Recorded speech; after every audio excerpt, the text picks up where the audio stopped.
Good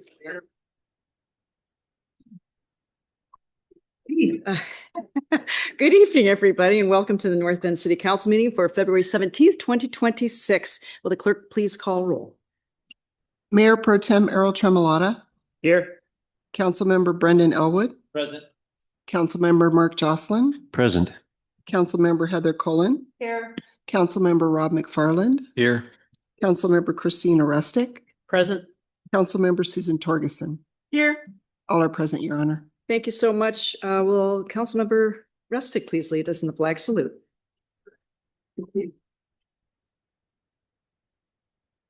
Pledge allegiance to the flag of the United States of America, to the republic for which it stands, one nation, under God, indivisible, with liberty and justice for all. Thank you, Councilmember, for that. Welcome, everybody. Good evening once again. Mayor Pro Tem Tremolata, will you please make the motion to approve tonight's agenda? Motion to approve agenda for February 17th, 2026 as presented. Thank you, sir. Do I have a second? Second. Thank you. Motion by Mr. Tremolata and second by Ms. Rustic. All in favor? Aye. Any opposed? Motion passes unanimously. Thank you very much. Before we move, we're going to move on to consent agenda, but before we move on any further, council, does anyone wish to pull an item from the consent agenda for debate? Seeing no one, let's take a vote. Motion, let's take that vote. All in favor? Your Honor. Oh, yep.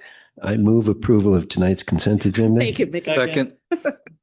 Thank you. Motion by Mr. Johnson, second by Mr. Brendan Elwood. All in favor?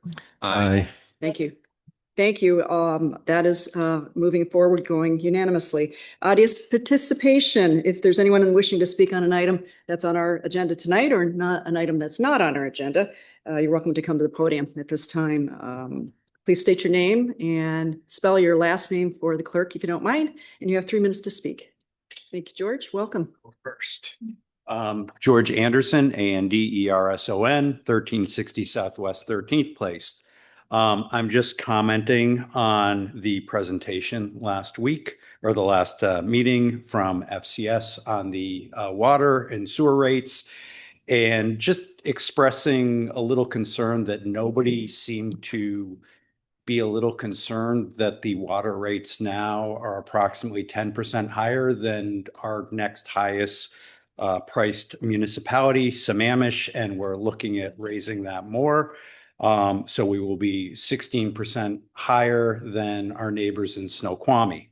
I understand that we have to be able to afford the water and past decisions that have been made, whether it's on sewage processing or other water things. But it does seem to me, with the discussions that have been had on making more affordable living arrangements and things like that, it really starts eating into it when you have to spend $70 a month more for water than a family would in Issaquah. And that's pretty much it. Thank you, George. Anybody else wish to speak? Okay. Hi, Patty. Welcome. Oh, no, we're not scary. Hi, I'm Patty Pitcher, and I live at 8323 Moon Valley Road. And I just wanted to encourage you guys to think about expanding the street tree program here. We used to live in New England, and there was a really huge difference in the quality of life in the towns that had really big, beautiful street trees and the ones that didn't. And the towns themselves were just much more vibrant. The community life was really incredible. And I know that we've been planning, there's little trees and things will grow. But I think that it's kind of like now's the time to do it. It's pretty clear that the federal government is not going to come through with good climate change programs, and street trees really, really affect climate issues in a lot of ways. And I could tell you all the million reasons why they're good, but I wrote up a little thing that I was going to give you. And I didn't know that all you people would be here too. So I didn't bring enough. I only brought enough for that. But I just wanted to ask you to imagine what it's like to live in a town where when you get outside, there's big, beautiful trees and you're walking down in the summer, the trees shade you and it just feels really good in your body. And then in the winter, it helps with the wind, which is a really significant thing in North Bend. Mhm. And then in the fall with the color, if you plant the right trees, you can have really beautiful color. And since so many of our businesses rely on people coming in to, it's just going to make North Bend a much more enjoyable place to be. So, and it's not actually that expensive to do street trees, and you can create neighborhood programs where you make the trees available, and then, streets actually come together and plant together and take over the care of them and stuff like that if you're creative about it. So anyways, I just wanted to encourage you to do that. Thank you, Patty. I hate speaking in public. Oh, you did great. You did great. Come back again. So these are all the reasons why. A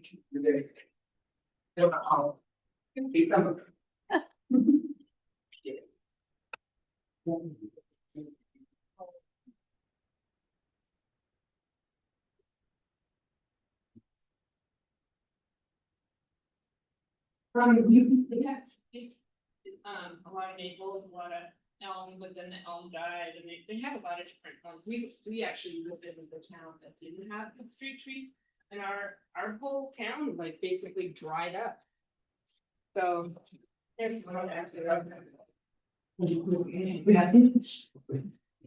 Anybody else wish to speak tonight? Oh. Good evening. Welcome. Hi. My name is Nicola Overstreet, Overstreet, and I live at 704 Southeast 11th. I also wanted to comment on the water and sewer rate increases. I do really appreciate the effort that went into making them as low as possible.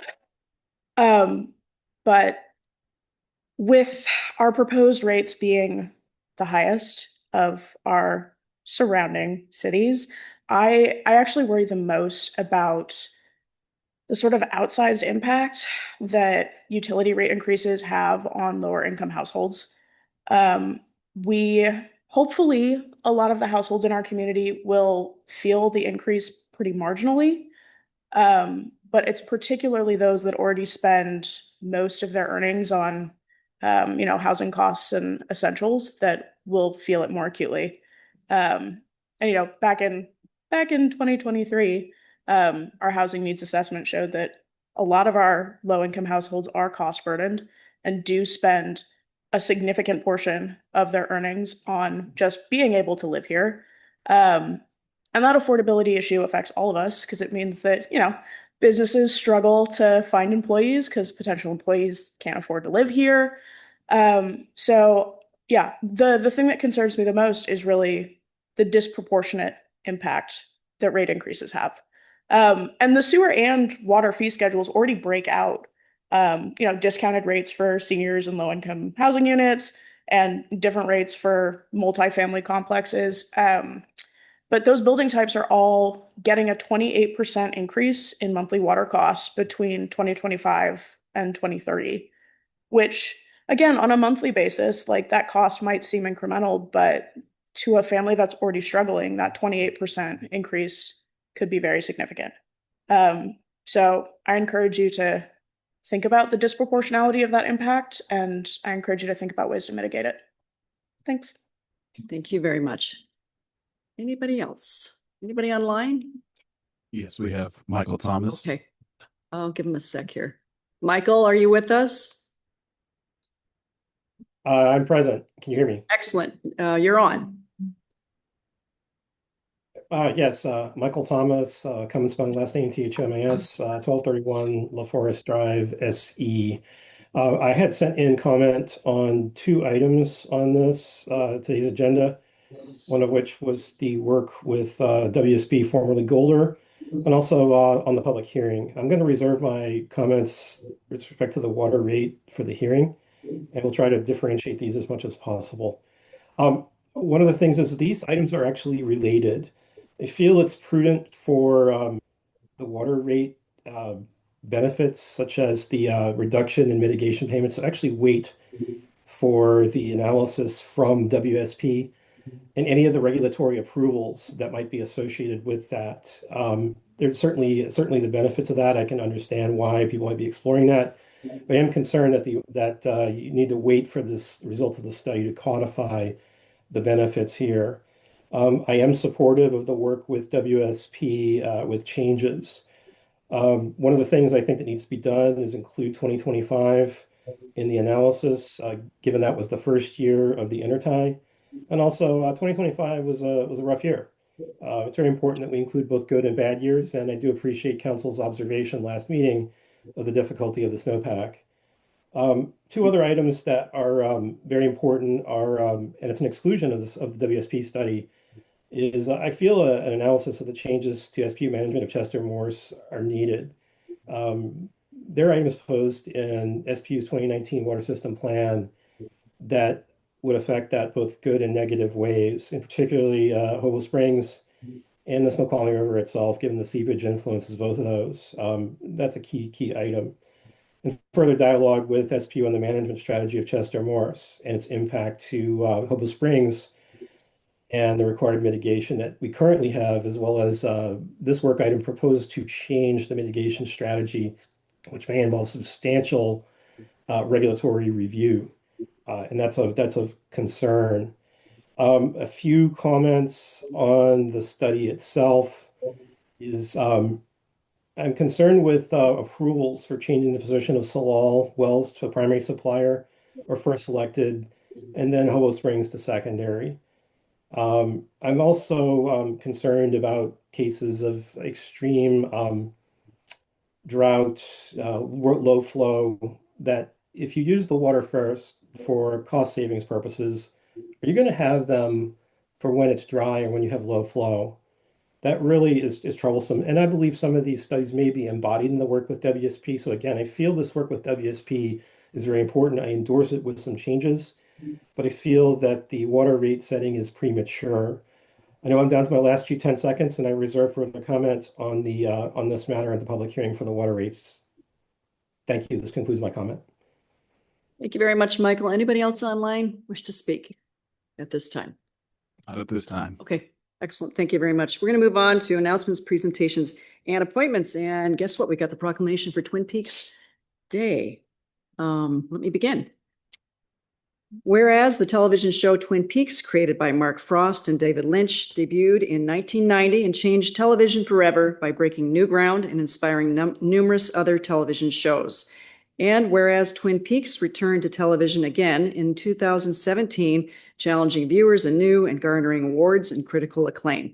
And whereas Twin Peaks captivated television viewers worldwide with scenes filmed in North Bend and the Snoqualmie Valley that emphasized the natural beauty and the history of our region. And whereas Twin Peaks has drawn tourists year-round to North Bend, the Snoqualmie Valley, and the greater Seattle area for more than 35 years. And whereas Twin Peaks has placed many North Bend and Snoqualmie Valley locations, landmarks, and businesses into popular culture, not limited to Tweets Cafe, the North Bend Theater, Volition Brewing, E.J. Roberts Park, the Mount Si Motel, Snoqualmie Falls, Mount Si, O'Lalley State Park, the Salish Lodge and Spa, the Snoqualmie Lumber Mill and Dirtfish Rally School, and the Roadhouse Restaurant and Inn. And whereas February 24th is celebrated by Twin Peaks fans worldwide as the day when the character of FBI Special Agent Dale Cooper arrived in the town of Twin Peaks. Now, therefore, I, Mary Miller, Mayor, do hereby proclaim Tuesday, February 24th, 2026 as Twin Peaks Day in the city of North Bend and call upon all citizens to join in the celebration throughout the Snoqualmie Valley with donuts, cherry pie, and a darn fine cup of coffee. That never gets old for me. Congratulations. Okay, Carl, would you like to come up to the podium and say anything? Am I putting you on the spot? I guess I put you on the spot. I'm always happy to just come and say thank you. This is the 9th year that North Bend has done an official Twin Peaks Day. It's been a wonderful partnership. My goal was to improve the perception of the fans that the Valley was welcoming to them, and I can see in these 9 years the changes it's made. And so I just appreciate once again your willingness to do this. I'm very happy to. Thank you for being here. I think we're gonna have a photo op. And if people aren't aware, online, we've got the welcome to Twin Peaks sign out in our lobby area. And we'll walk out there after I do one photo shoot with the proclamation to Carl Bree, and then we'll walk out. with the Downtown Foundation Executive Director, Jessica Self. And you've got a couple more people that like to be in the picture, I'm sure. Maybe Dory, would you like to be in the picture for? Yeah. Okay, let's go. Okay, everybody, we'll be right back. Good job, girl. You guys want to be in this shot too, of course? Yeah. That's awesome. Perfect. We'll just do this. Get over here, sir. Sorry, Bree. Oh, she got the shirt. Get in here. She has a shirt. Takes me a while. Oh, sorry. I should have taken. Oh, there you go. For you. Nice. You guys. Well, by you. One more. Lovely. Yeah, then I turn. Don't need it though. This light's right here is good. Yes, I'll turn it on for over here. Everybody who's all coming. Same group. Okay, perfect. Let's go.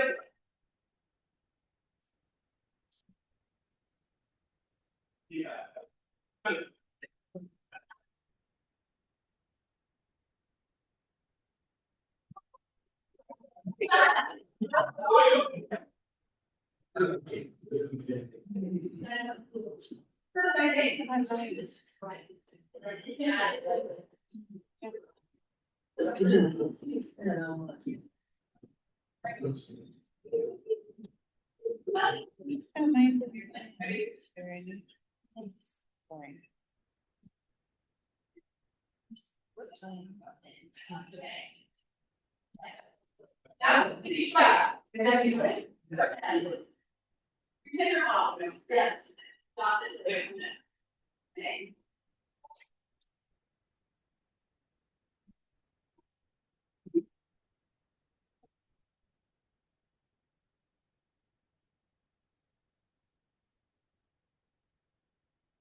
Thank you for waiting and having a little pause in the moment.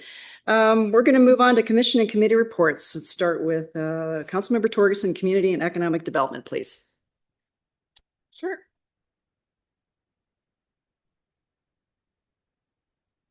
Let me find my paperwork.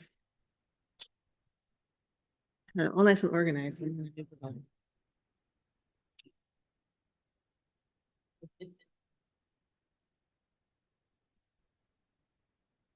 There it is.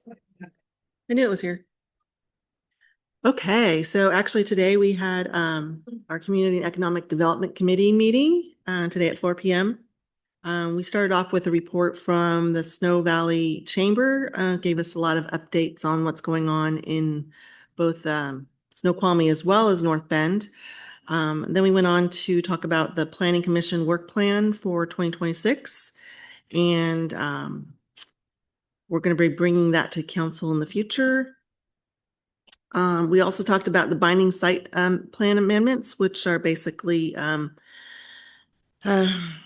by some state Senate Bill 5611 requires that we have a binding site plans be available for dividing properties. And basically the purpose is to make it easier for people to split their lots. Maybe they want to add an ADU. Then we talked about the North Bend Municipal Code 2008 amendments, efficiency, economic development, and equity consideration amendments. These amendments are going to be coming to us at either March 3rd or March 17th council meeting. And then we also discussed a motion for authorizing professional services agreement amendment for Facet Northwest for on-call consulting services. That's for landscaping complaints with city code. And then we also talked about the January 2026 activities report for CED, in which James gave us a lot of nice little updates about what's going on in our community. Our next meeting I believe is March 17th, 4 o'clock. Thank you very much. Moving on to Finance and Administration and East Side Fire and Rescue, Councilmember Rustic, please. Yes, thank you. Start with Finance and Administration Committee met on Tuesday, February 3rd, and had a pretty lengthy agenda again, but we talked about the agreement with King County for receipt and use of Parks Property Tax Levy funds, and this item was approved as recommended. The second item was a year-end 2025 citywide financial status report, where we had a brief discussion, but no action was taken. Third was the 2027-2028 biennial budget development planning calendar.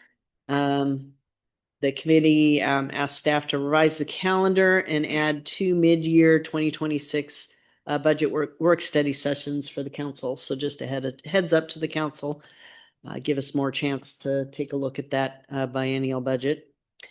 Number 4 was the King County Sheriff's Office ILA in transition update.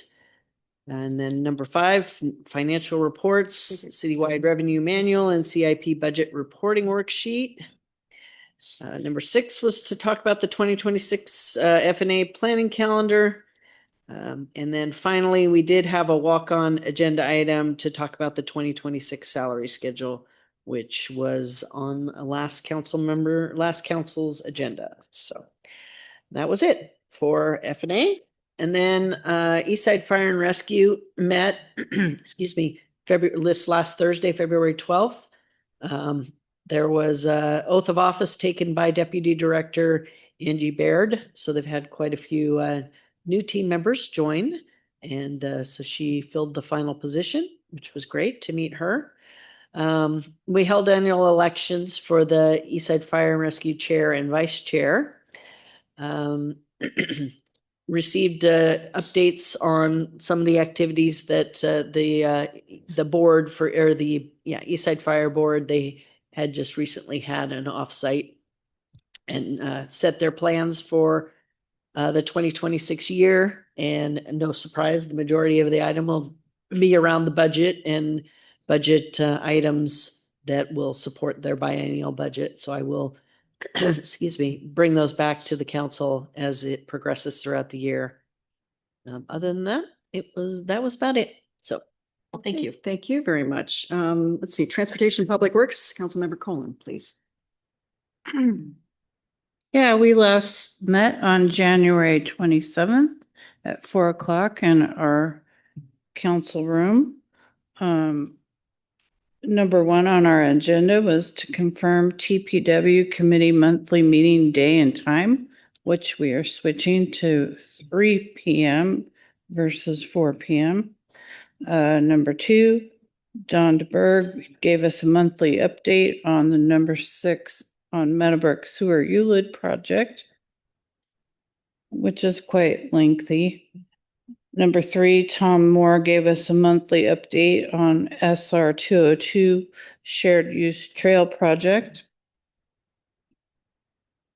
Number 4, Mr. Tom Moore gave us a resolution accepting TIB grant funds for the 2026 Sidewalk Gaps Project. Number 5, Tom Moore, resolution accepting TIB grant funds for the 2026 overlay project. So lots of grant funds, which is awesome. Number 6, Tom Moore, motion authorizing a design service contract with PH Consulting for 2026 pavement overlay project. Again, great projects for helping our roads. Number 7, Don DeBerg, motion authorizing purchase of replacement service truck with state contract, because we have really outdated truck fleets, which maybe nobody knew, but they were really old and we needed to update them. Number 8, Don DeBerg, motion authorizing purchase of the pickup trucks with state contract, which we have to go through apparently. So we're going to get a Ford F-150 and 2 Ford F-250s that were in really poor condition. So that will be great. That will help our public. It will help our service. Number 9, Tom Moore authorizing professional service contract with GNO for stormwater management plan update. And number 10, Don DeBerg motion authorizing professional services contract with GNO for design of ACE hardware water meter replacement. Oh, sheesh, I keep going. Number 11, Don DeBerg, motion authorizing professional services contract with WSP to update the city's water mitigation operation and monitoring plan. And finally, number 12, Don DeBerg, motion authorizing work order with Gray and Osborne to prepare and design report for the South Fork Lift Station rehabilitation. And that is it, Your Honor. Thank you so much, Councilmember Work Study, Mayor Pro Tem Tremolata. Yes. Sorry, I know. Can you jump me for a second? Well, Your Honor, we passed the public health and safety, so my colleague. Yes, go for that. Well, let's go back to very important public health and safety. My goodness. Okay, My apologies. Councilmember Brendan Elwood was absent that day. He had some other things he needed to take care of. So I volunteered to take his spot as chair. So on February 3rd, we met and we had some guests. Our guests were King County Sheriff Office Sergeant Hall, King County Sheriff Office Contracting Manager Christensen, and King County Sheriff's Office Chief Chang. And we started off with a briefing from King County.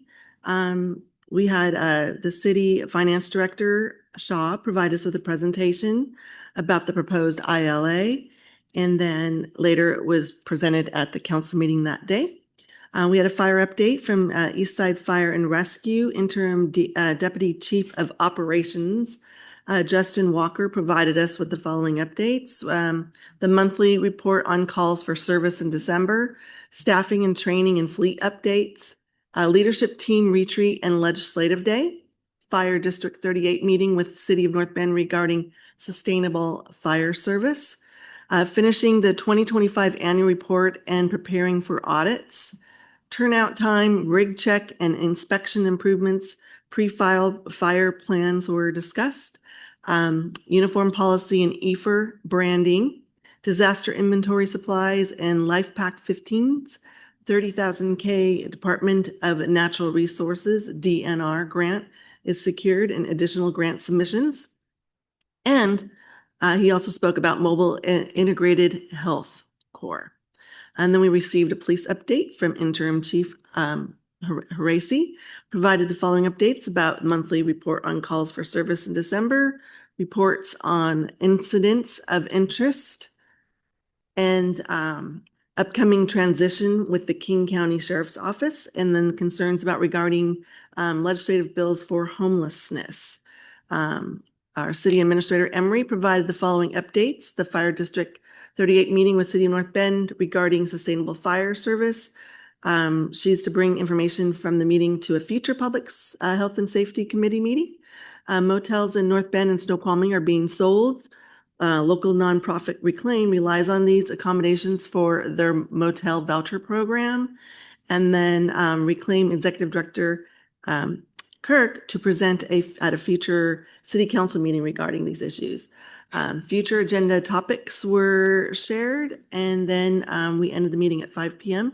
Our next public health and safety meeting is going to be on March 3rd at 4 p.m.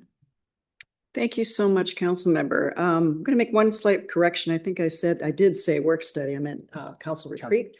So Mayor Pro Tem Tremolata, Yes. take it away. So we had our council retreat on Tuesday, February 10th, up at the Snoqualmie Inn in the Falls Conference Room. This was a lengthy but productive, about 5-hour retreat with all council in attendance as well as staff. We reviewed quite a few items on our sort of visioning exercises and shared future And by the way, there's an updated document in your inboxes, if you haven't seen this evening, from our facilitator, Una. Working on how council can work together, our individual visions of where the city should be, not only in the near term, but the long term, and a continuing working document, which we will move forward with in the next 30 to 60 days. We're populating a second date to have a follow-up retreat, part 2, to hone in on more of the tactical part of that visioning exercise. Excellent. Thank you very much for that. Planning Commission, Parks Commission, Economic Development. Mr. Henderson, please take it away. Great. Pardon me. Good evening, Mayor and council members. The Planning Commission met on February 4th for 2 agenda items. First was a hearing and recommendation of approval on amendments to the city's binding site plan regulations to address the state requirement that binding site plans may be made available for use with property zoned multifamily residential. Second was a hearing and recommendation of approval on amendments to comprehensive plan and development regulation amendment procedures that add criteria for future staff reports such as permitting efficiency, fiscal, and cultural resources to support Planning Commission and council decision-making. The Planning Commission will next meet on March 4 for a briefing about content neutrality, Supreme Court case law, and how that could pertain to our future sign regulations. The Parks Commission met on January 28th and discussed scoping for amendments to the park element of the comprehensive plan, including prospective amendments to the park's capital facility elements, comments received from the Snoqualmie tribe, and finally amendments needed in consideration of an update to the park's impact fee rate study being performed by the city's consultant, Bowman. The Parks Commission also reviewed and provided comments on revisions to the draft plans for the Ballarat Plaza project, being coordinated by Public Works and the city's consultant site workshop. The Parks Commission will next meet in March and will discuss draft amendments to the park element, as well as their findings of a reconnaissance exercise they will be conducting around the city to prepare recommendations for future pedestrian and bicycle wayfinding signage improvements.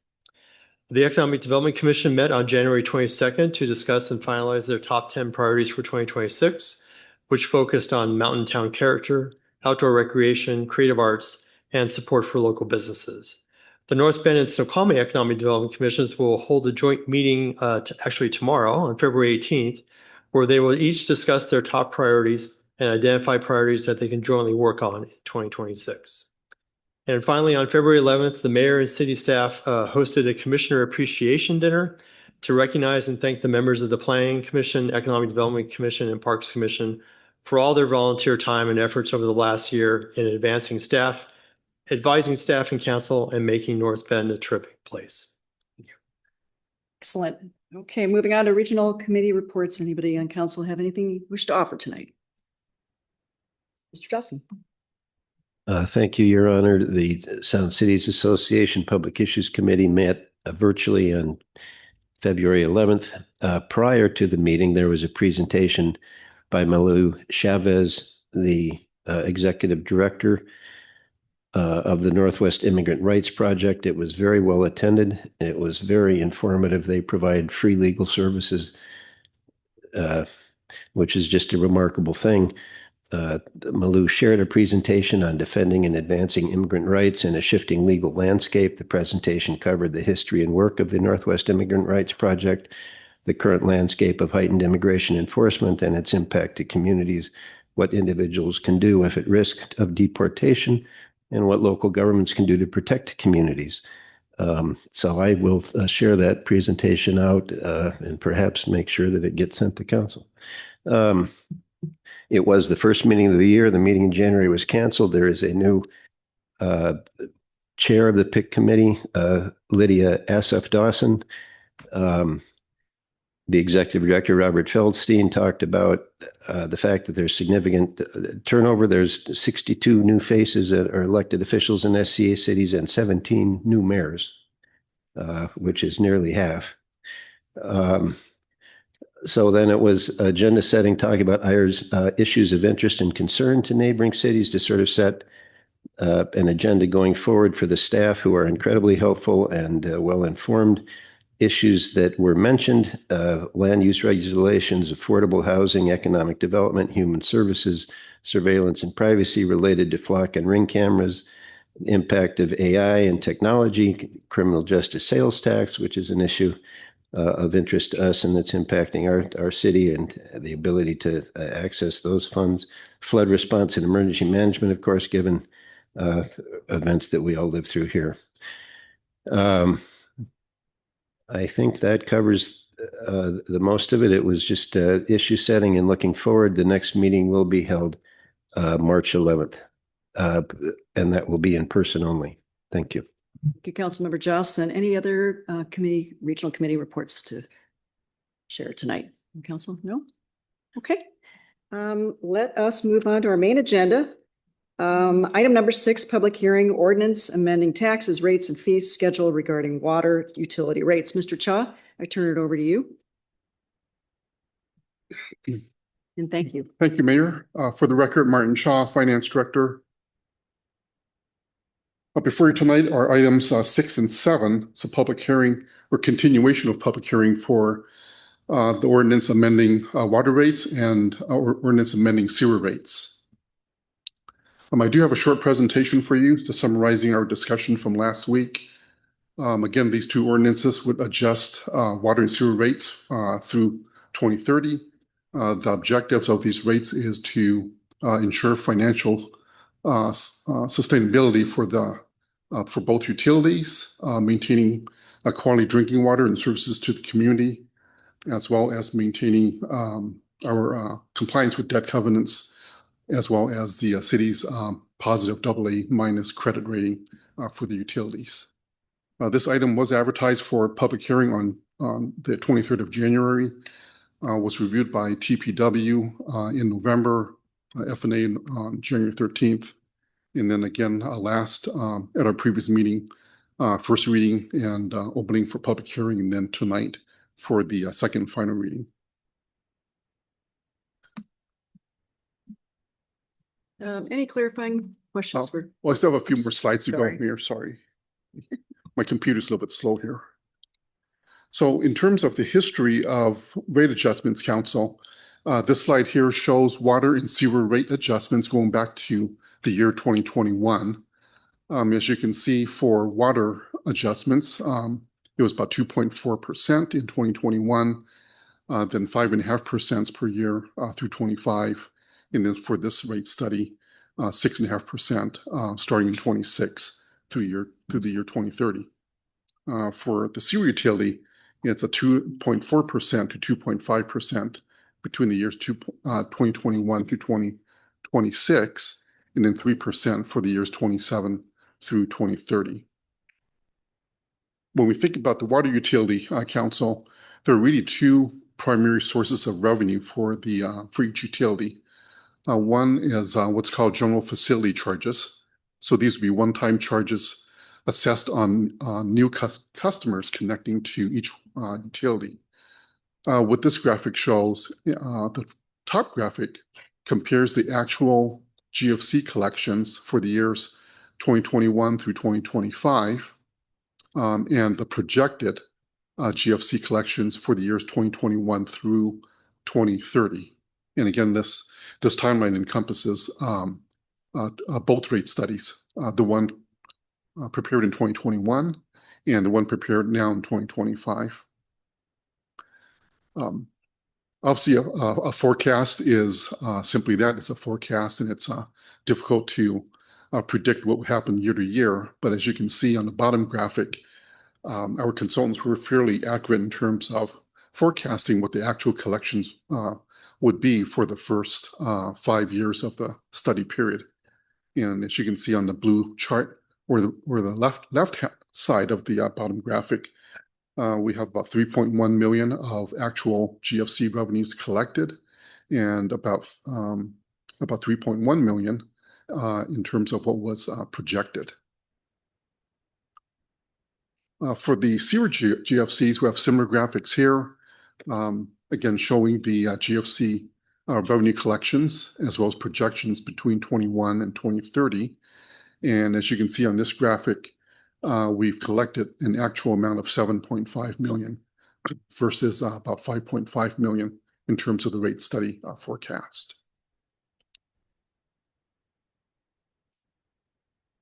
service charges, and these would be the rates paid by customers for the daily operations of each utility.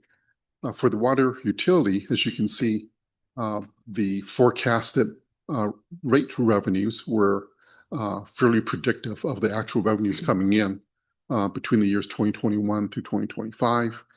And as you can see on the bottom graphic there, 12.7 million in terms of actual revenues collected versus 12.9 million in terms of what was forecasted. For the sewer utility, again, a similar graphic where the forecasted line of revenue collections were fairly predictive of the actual revenues that came in, with actual revenues during the first 5-year period of about 30.4 million, 20.4 million versus the rate study forecast of just over 20 million. So this is the last slide of my presentation. I know there were questions about comparability with other jurisdictions. I can pull those slides up if you wish for the water, sewer, as well as the combined utility. But what I want to do with these slides here is to just share with you the financial performance of the water and sewer utility, its GFCs, as well as its rate revenues. Thank you, Mr. Cha. Council, do you have any clarifying questions for Mr. Cha? Mr. McFarland. Only me. I've got a number. And thank you for the presentation, Martin. I knew you could get there. I wanted to say I was somewhat comforted by the GFC data and felt in keeping with the rate increases and everything else that was going on. I was curious how you interpret that data, though, if you have what your view, particularly, of course, the spikes. Sure, absolutely. In the world of financial planning, council member, it's important to remember that while a forecast goes year to year, and we're trying to predict what would happen from one year to the next, the goal of a financial plan is to forecast what our resources are over a particular window, for example, like a 5 or 6 year window, and how those resources would align to the forecasted expenses over that same period. And the goal of a financial forecast then is to forecast with some level of certainty that the organization will have sufficient revenues over that window to cover the expenses over that same period.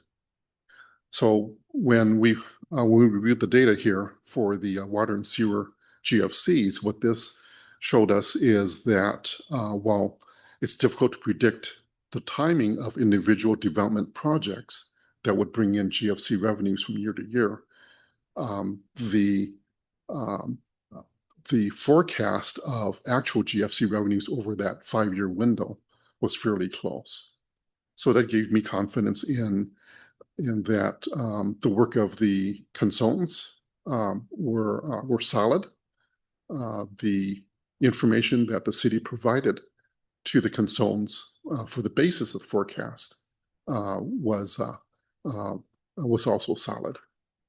And then finally, the consultants that we use, they work on this with many other jurisdictions, so they've had an opportunity to really fine tune their methodology.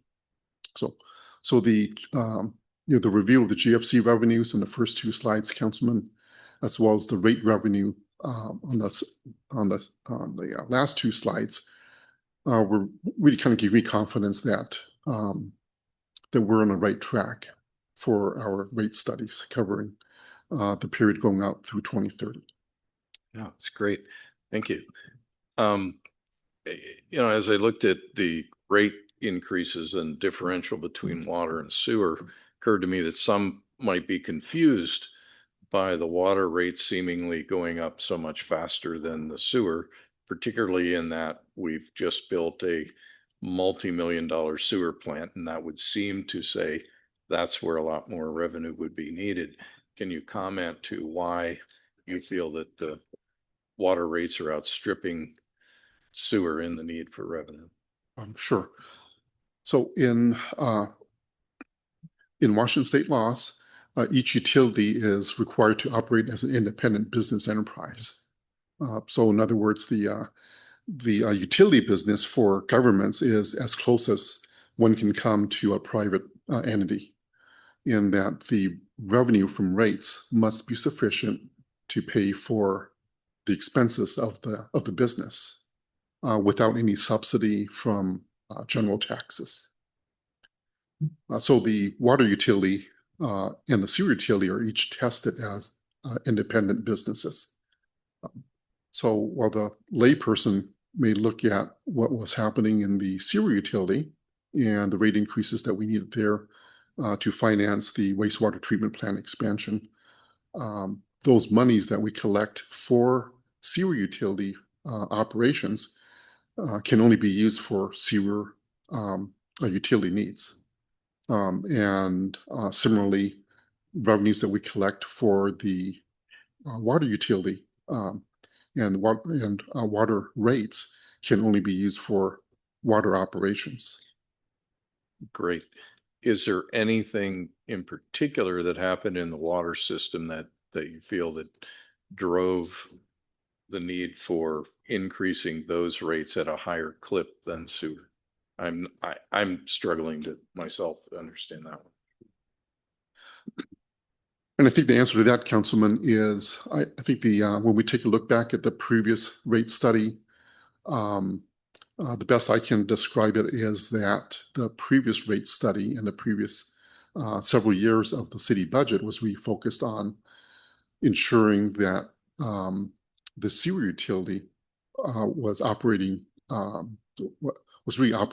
optimally, and that's why we constructed the wastewater treatment plant and made those upgrades to that facility. For this rate study, we returned our attention to the water utility, and as I mentioned at our previous meeting, that the initial analysis by the rate consultants indicated a much higher need for a rate increase for the water utility. What we did was there were several things. Number one, staff felt that would be unacceptable to the community. So we worked with the consultant to revise the capital improvement plan for the water utility. And as a result, we pushed many of the larger projects towards the back half of the study period. So the study period being 2026 through 2030. So those larger projects got pushed out into the latter years of that window, and that enabled the city the ability to buy down, so to speak, the trajectory for the water rate adjustments to what's being proposed for you tonight, Council. Thank you. Mayor, I've got two more questions, but I'm happy to yield momentarily. Sir, anybody else on council? Let's start with Brendan and we'll move on to Heather and then Christina. Thank you for that. Thank you. Just one question is probably explained at the last meeting, and I've heard it before. I just think it'd be great to hear it again. When we start comparing our costs in North Bend with other more established communities, one of the things that I think we have to look at is a lot of our infrastructure is new. And so I'm wondering if you could just weigh in a little bit on when we have an established infrastructure and we're just paying for maintenance is kind of one thing. The sewer is where it is. It's always been there. Those rates are there. Water is where it is. Here in North Bend, because we have new development, new growth, we have to have new plumbing and we have today's rates to pay for that. So how much of an influence or factor do you think our costs are influenced by the simple fact that we are growing at a time when we're growing? For example, if we didn't have an 11-year moratorium, water moratorium, a couple dozen years ago, we would have been growing at the same rate of other neighboring communities. We'd have different infrastructure in place, but we've had to play catch up, so to speak. Then when you look at other bigger issues like COVID, the push for population, people leaving Bellevue, Seattle, Kirkland, and moving out this way. So now we have population pressures, which are new. We have to keep up pace for that.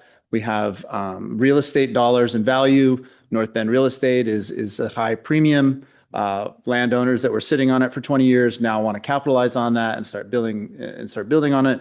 But now we have new infrastructure growth. So I know that's a lot of like commentary in a question, but I also think it's helpful, at least for me, to bite the bullet on some of these things, knowing that we're playing catch up and some of those newer costs are associated with at a point in time for the city of North Bend. Historically, now we're having to pay for those new infrastructure costs. So I'm just wondering if you could weigh in a little bit on that. One of the defining features, Councilman, of public utilities is the infrastructure and the replacement of aging infrastructure. One of the most apparent examples of that for me in public policy was, and this is just as an illustration, Councilman, is for the city of Manhattan over in New York.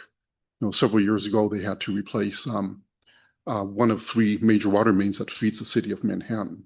And the engineering challenge there was to figure out a way to shut down one water main and have 2 water mains feed the entire city while that one was being replaced. I use that as an example of the challenges here within North Bend, where yes, we're a growing community. Yes, some of our infrastructure is new, but in order to pay for that new infrastructure, one of the major funding sources of that is general facility charges. So there's an alignment there. There's a nexus between GFCs and growth-related projects. The other aspect is maintaining our utility. So as the utility system expands, as the pipe system ages, we need to stay in front of that and maintain and replace the aging infrastructure as needed. As shown on this graphic here on, let me reshare my screen. As shown on this graphic here, Councilman, the presentation that we had presented last week with FCS for the 6-year planning period for the water utility, as you can see on the text box on the upper left, the major projects coming in during the 6-year window are 2 major water main replacements on 428th Avenue, as well as the Middle Fork and South Fork segments. And those are valued at almost $4 million. And just to give you a sense as to what that means, our utility, the water utility business is a $3 million a year business. And that $3 million has to go towards operations, the water mitigation payments, the maintenance, as well as the replacement as well, and the construction of projects. So that's one of the key drivers of the water CIP. On the sewer CIP, and excuse me, there's a similar graphic here for the sewer CIP. As you can see, there's an outlier in 2028. And that reflects the Silver Creek project. As you can see, the outsized value of that at $23 million. Now, a layperson might look at that and wonder, well, wait a minute, why? If there's such an expensive project in 1 year, how are we able to maintain a rate trajectory of only 2.5%, right, for the sewer utility? And the answer to that is that within the sewer utility, we have a fairly healthy fund balance. So the fund balance over time is being drawn down to finance these scheduled projects for the sewer utility. If I may, because this slide is up, I just want to bring attention to the fact that there's $24.8 million in grant funding identified there that's coming into our city, that's in addition to rates collected by from residents. I think that's a significant number. Yes, thank you for that reminder, Councilman. Great notation. Yeah, because the $22 million to put that on the backs of folks in Silver Creek doesn't make sense. But I remember we did have that grant to help fund that. But I also think it's important to note that the more sewer pipe you lay, it lends itself for more residential development. I mean, that is one of the cons with expansion of the sewer system is you have more residential growth. So balancing those budgets with the community needs is a big deal. But thank you for that, Martin. I just wanted to get that clarification. And then also just highlight the original point that you made, which is funding payments for the utilities specifically go to those funds. I've had a resident question where some of the monies are going for those sewer rates. If, for example, I think it's like 30, maybe 35% of the community is on septic. They don't pay sewer because they're on septic, but there are different tax, they're taxed for their stormwater, but not sewer, whereas somebody who's on sewer is also taxed on sewer and stormwater. But those monies that are being paid for those utility bills go to those funds specifically. Correct? Yep. Yeah, just to clarify, Councilman, the 6% city utility tax is only applied on water services and sewer services. Right. And not the storm. Not in the storm. Yeah. Thank you for that clarification. And those and just real quick while I have you, so the taxes that are on top of those services, the 6%, where do those tax dollars go? Is it into those funds directly? Those, the revenue from that utility tax, that 6% utility tax goes to the general fund. That goes into the general fund. Okay. And I think that was the concern that this resident was expressing to me is that tax revenue from sewer goes into the general fund, and those people that are on septic don't pay their fair share of sales tax that goes into the general fund. But that could be a sidebar comment. I just wanted to bring that up because I respected the individual's point of view in reaching out. Thank you. Thank you, Mr. Elwood. Ms. Cohen. Brendan took my question and he did it much more eloquently than myself. But I'm wondering, and I know it's apples and oranges, but in comparison to cities of similar size, where are we at? So good question, Councilwoman. Let me point you to this one slide here, which is the combined utility billing for a single family residential customer. The stacked bar on the far right, the second to the last, is the combined utility billing for North Bend under existing rates or 2025 rates, and the proposed would be the adjusted rates for again stormwater, sewer, and water. So to add to that, why do we have to raise that quickly compared to the other cities? So there's a couple of answers to that, Councilwoman. So first of all, comparing ourselves to another city for utility services is a little bit difficult in that their operations could be a little bit different from ours. So for example, we have a wastewater treatment plant, whereas some of these other cities may not. We also have the challenge of, for example, when we go back to the Zerto graphics on the water and sewer CIP, we have those AC water main projects coming up in 2030 and the Silver Creek project in about 2028, although that is a majority of that is being grant funded. We also have the debt service associated with the wastewater treatment plant that was constructed, and we're still paying debt service on that.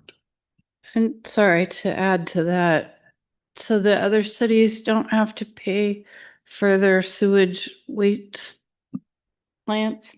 They get a free ride? No, it's not a free ride. Cities that are hooked up to, for example, King County Metro will pay a Metro wastewater treatment charge. And that shows up on their bill, and it's a separate billing from King County for sewer services. So for those cities, let's say Bellevue, Redmond, Issaquah, those cities have convey their wastewater to King County for treatment. So those cities, residents in those cities receive a separate billing for sewer services. The billings that you see here are only for the city side of services, and I do have Sergey Tarasov online from FCS, and he can help. His firm works with so many other jurisdictions. He can probably provide a little bit more color on the operating profile of other jurisdictions compared to ours. Yeah, I can offer a couple of comments if you'd like, Martin. Yes. Typically, again, it's as we always say, it's a little bit of an apples and oranges comparison when we look at the costs for other utilities, because again, we're not responsible. We don't know what their policy objectives are, what their infrastructure life cycles are, and just policy on deferred maintenance. We know a lot of utilities are choosing to maintain versus replace and be proactive. Others are the opposite. If you have recently replaced a treatment plant project, especially post-COVID timelines, post the pandemic, costs have been skyrocketing magnitude fold, over 200% in some instances, specifically for that type of infrastructure costs. So the utilities that, just due to the life cycle of their infrastructure, haven't had to address those needs yet have not had to incur those larger costs. We worked with utilities that had an estimate for a treatment plant that was 11 million 10 years ago. Now they're actually paying 30 million. So it's all about timing of when these costs are incurred. Magnitude of scale as well. Economies of scale is a big factor. You have your own treatment plant, as Martin indicated, for your community. Others are purchasing wholesale treatment. And based on some of the draft forecasts and forecasts that King County, as an example, treatment has released, they're forecasting double-digit increases in their King County treatment costs due to the regulatory requirements that are being put on them for many years to come, more than 5 years, maybe even 10 years plus. So many other utilities are facing these issues. Your timing of the adjustments for the city of North Bend, you just went through a replacement of your infrastructure for a fairly small, in terms of city number of populations, versus other communities have more people, to more businesses, more communities to spread similar costs through. So that's just kind of the general differential between the costs. I think I do have a question, but if yours is related to that comment, go ahead.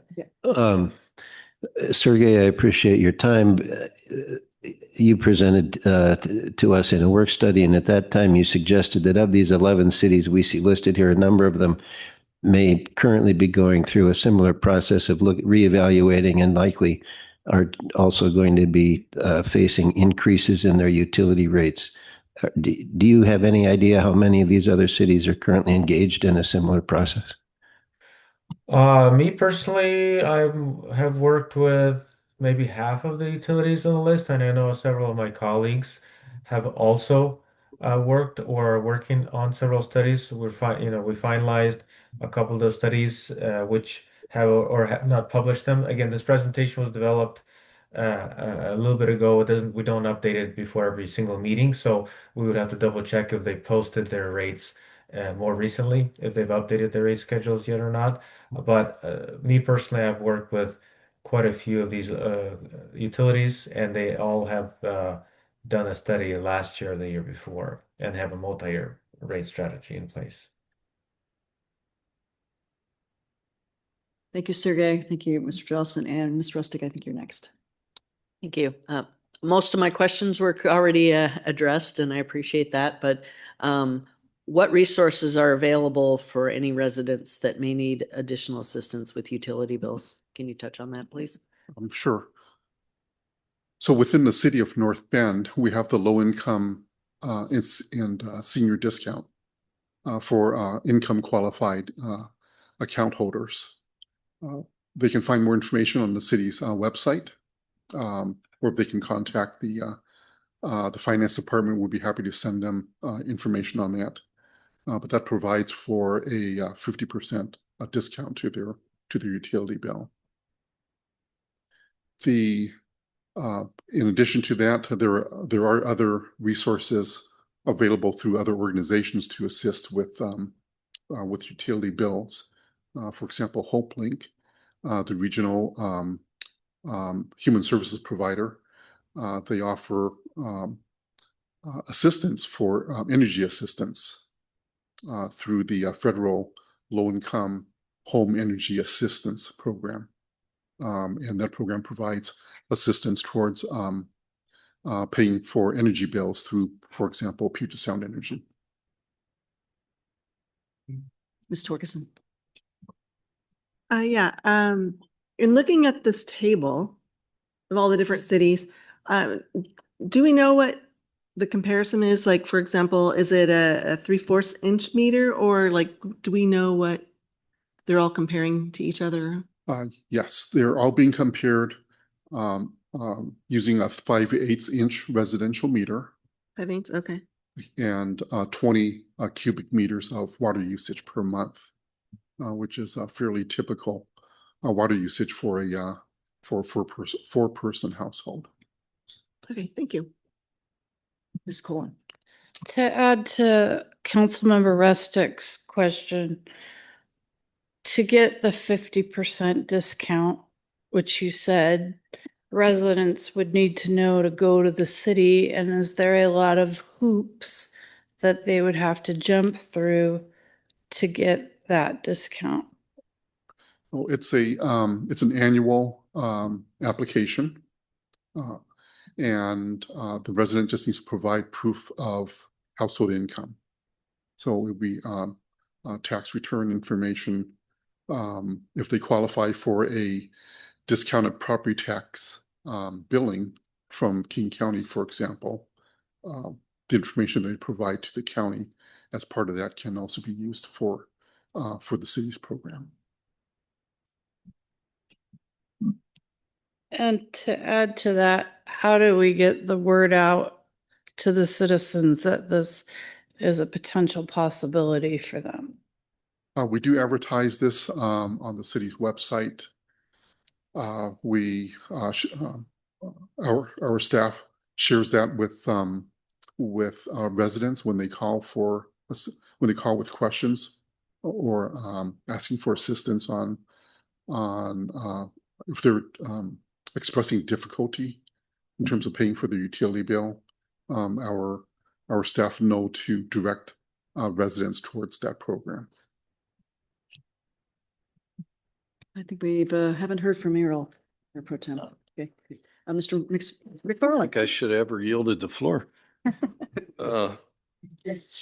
Sergey, I'm rather shocked that you can't dynamically update this chart that's up on the board right in front of us as the others set their rates. Yeah, but beyond that, I think it's interesting information through a couple of decades of watching similar charts go up when we're in these conversations around rates. It always occurs to me that it's a plus and a minus, because we all are curious, well, how do we compare? But at the end of the day, it doesn't matter, because it's only about the revenue that we need to cover our bill. And so sometimes this chart seems to be a disservice to us. So sorry, I had to make that comment. On the 50% and the discount, so I hope that at least annually it's also going out in the bill to make sure that all residents are aware of it. And is that a sliding scale, or is it you either qualify or you don't? It's either you qualify or you don't. Okay, thank you. Okay, then just two more questions that I had originally. That's fine. So I was looking at the GFC chart that you shared a little while ago, and the spike that we obviously see. I assume that was driven heavily by, as other council members mentioned, the COVID effect. I remember when COVID hit, we were actually thought we were going to go into the toilet on collections and on revenue, and instead it spiked. And so we saw from 21 that start to jump and, through 23, and then it dove, which I think is kind of the almost natural, right? Do you attribute that to COVID, or do you think there was something else going? I don't know if it was due to COVID, Councilman. I do know that GFCs are very sensitive to development activities. So to the extent that the city is able to keep future rate adjustments in check, one of the ways to do that is to ensure that we have sufficient revenues coming in through the GFCs, through new development to pay for a new infrastructure, as otherwise the existing customers would be borne solely with that responsibility. Yeah. So I think you kind of alluded to it in answer to my colleague who's pointing out correctly that the GFC driven by growth, and how do we balance that? We build a plant to absorb the growth. Now we got to fund the growth to pay for the plant, that kind of a thing that we're always dealing with. I seem to recall that in the first few years of the 20s, the city had a backlog of permitted projects in the neighborhood of like 500, 600 units, which is what I assume a lot of that spike absorbed. And I believe I saw in a recent Community and Economic Development report that we're now down to maybe something like 75, 100 in backlog. It seems fortunate in one way that we have that backlog that could be absorbed and drive that revenue that we needed at that time, which helped put off the rates. I'm curious, are you concerned about the rate of backlog not being there to support the GFCs going forward? Sure. I'm a little concerned about that. The projection for future GFC revenues is dependent on new growth coming in. So to the extent that new growth doesn't come in as strongly as planned, then that would require us to go back and revisit some of the core assumptions for the present rate study. Thank you. That's all. Thank you very much. Okay, I think we've covered everybody. At this time, if anyone from the public would like to speak to this agenda item, please come forward. Anybody online? We have Michael Thomas online. Okay, thank you. Michael? Hi, Michael. Can you hear me, Council? We can. Can you hear me? Yes. Okay, thank you. Michael Thomas, common spelling, THOMAS for last name, 1231 LaForest Drive, SE. Thanks for the update and discussion, but I do want to reiterate some of the comments I made in writing on this rate study and basis, and particularly in germane to water. I will also have remarks as a separate item on sewer. I believe that's point of process. It's a separate agenda item, and I may want to make some remarks on sewer. On water, I already stated concerns that there may be risks in taking advantage of changes to the order of mitigation water. Again, that study, I think, is central to understanding that, and there are many items in it. The other item that I see central to this is ecology and others approving the changes to this mitigation and operations and monitoring plan. My apology for the earlier characterization of that. That also is central, and I would be concerned that folks are taking a risk here with that rate reduction. I do sympathize with the increase in water rates from my fellow citizens, and I'm very concerned by that. A couple of things that did occur to me, having deep understanding of this, and it's a question I didn't see addressed, was in the past plans, it was envisioned, and I believe it's in the 2025 WSP water system plan draft, that it was envisioned for Salal to purchase more water to support growth beyond what was exchanged by mitigation. how is that accounted for in the rate analysis? Again, if we're looking at growth for, new connections, Salal needing to purchase water or purchase as envisioned could be a source of additional revenues. And that was something I didn't see asked or analyzed. To me, this is one item. The point there being is again, what's the impact of those items? And this concludes my comment really on the water rate setting items. Again, there was one item I did want to mention. It was in passing in the 2-3 hearing about a water system merger.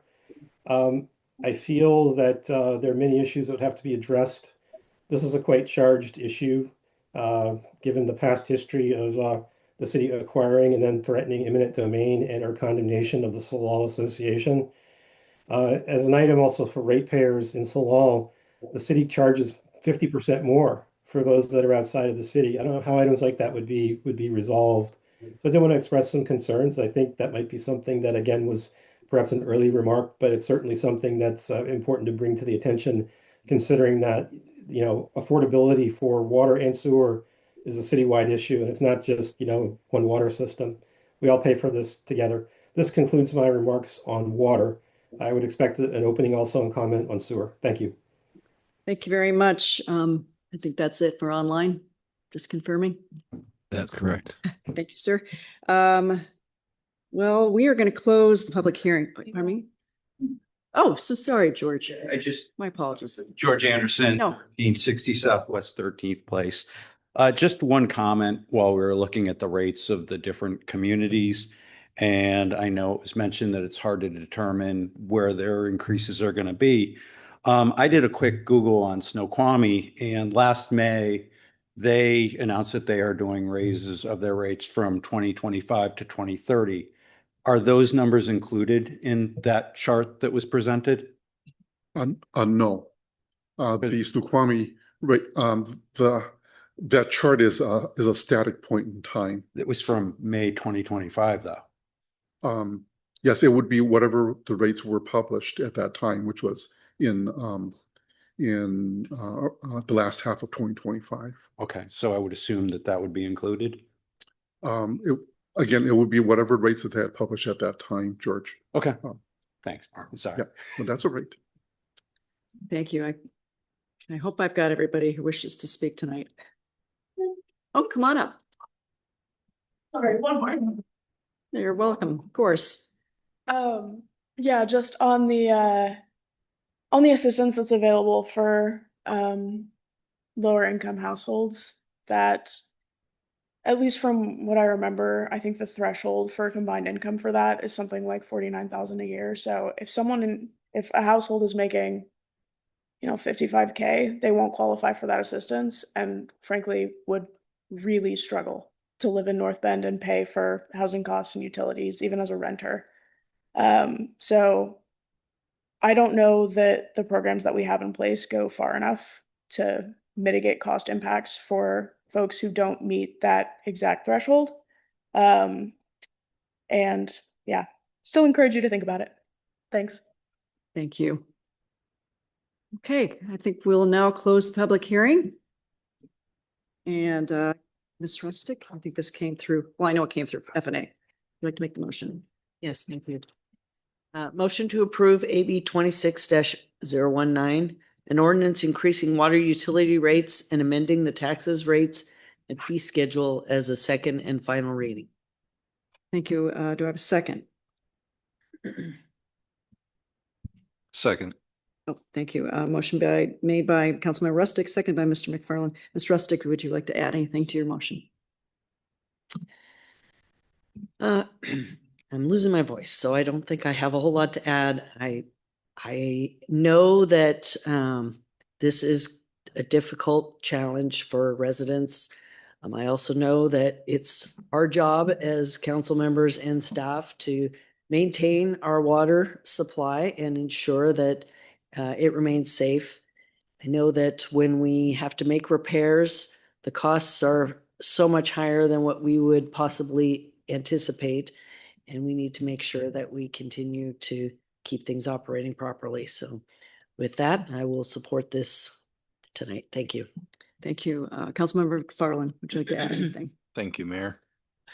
I'm finding myself struggling with this one because by and large, I'm a realist and these are the facts in front of us. And not only do I believe them because of the reputation of the company that prepared them and our finance staff, but the increasing costs are a reality.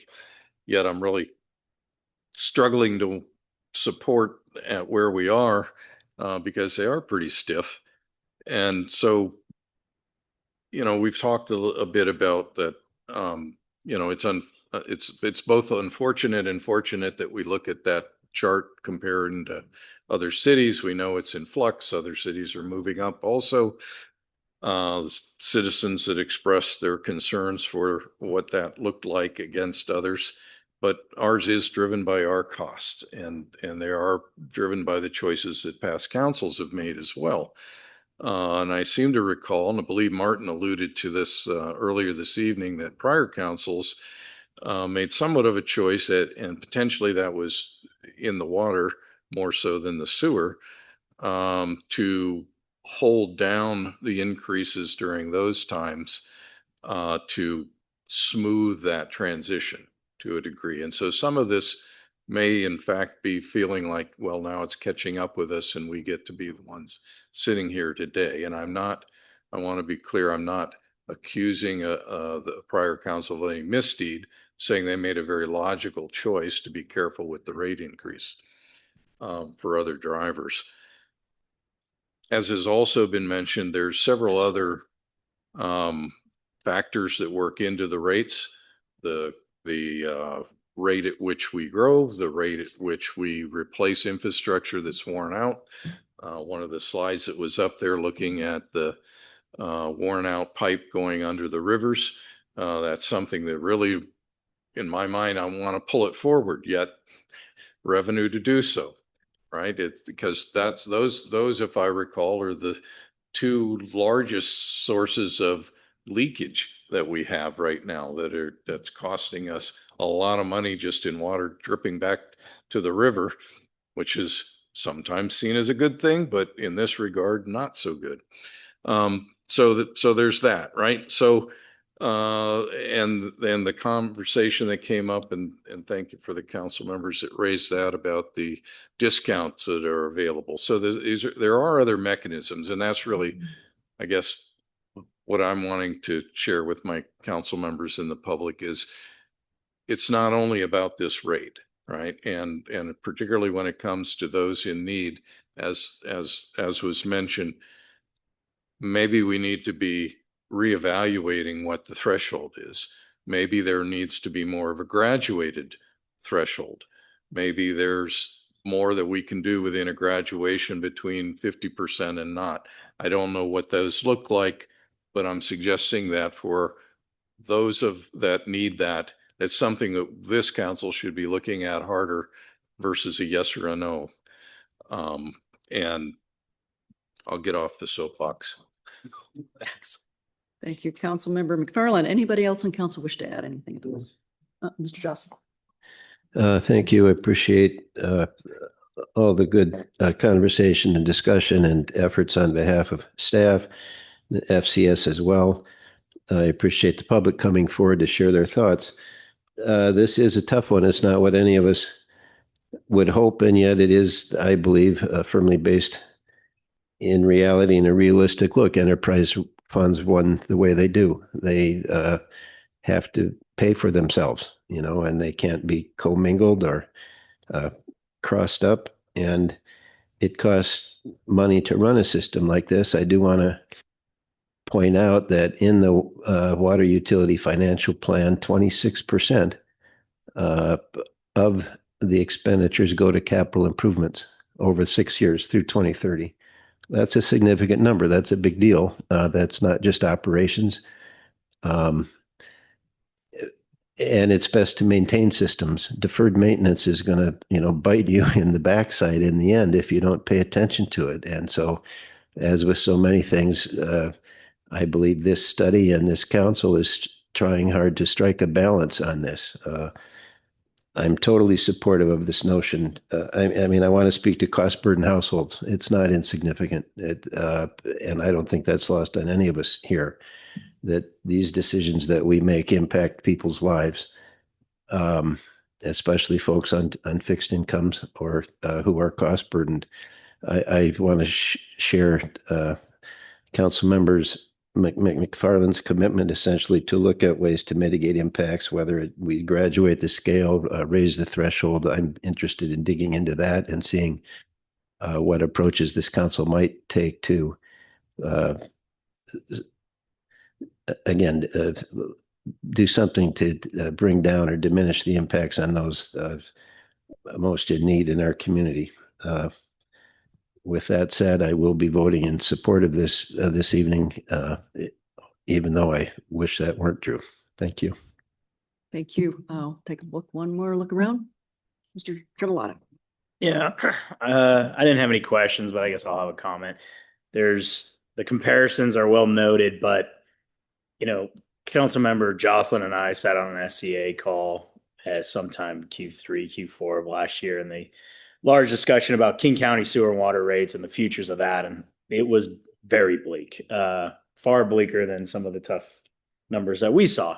So I think, and Councilmember Elwood makes some good points about sort of, for lack of a better word, bringing this town into the 21st century in terms of infrastructure and what that front investment costs. I think these increases are what they are for where we are today. I would caution council that although I'll support this, I don't want this to be a Band-Aid for the future. I think there's tough decisions ahead. I think growth is one proponent of it, but I think there's also utility users and other areas where we can look at incorporating them. A one water system, which I've spoke to since I showed up at council, it makes no sense to have two water systems in this town. It will never make sense from an economic development standpoint. And we are going to hit a tipping point at some point where this is never going to make sense. And it's either going to be the burden of the taxpayers of the city of North Bend, or it's going to be the greater North Bend community figuring this out together and how we solve for that. So I don't know that, adding GFCs to soften the blower is the only answer. It's part of the answer. I think there's unincorporated expansion in UGA, bigger picture items. We've talked about it on various issues that there are folks on either side of the river and up on the ridge on Wilderness Rim that are members of our community. They're our neighbors. They're every day in our community, but we have separate financial investments and responsibilities that just make no sense for a town of our size.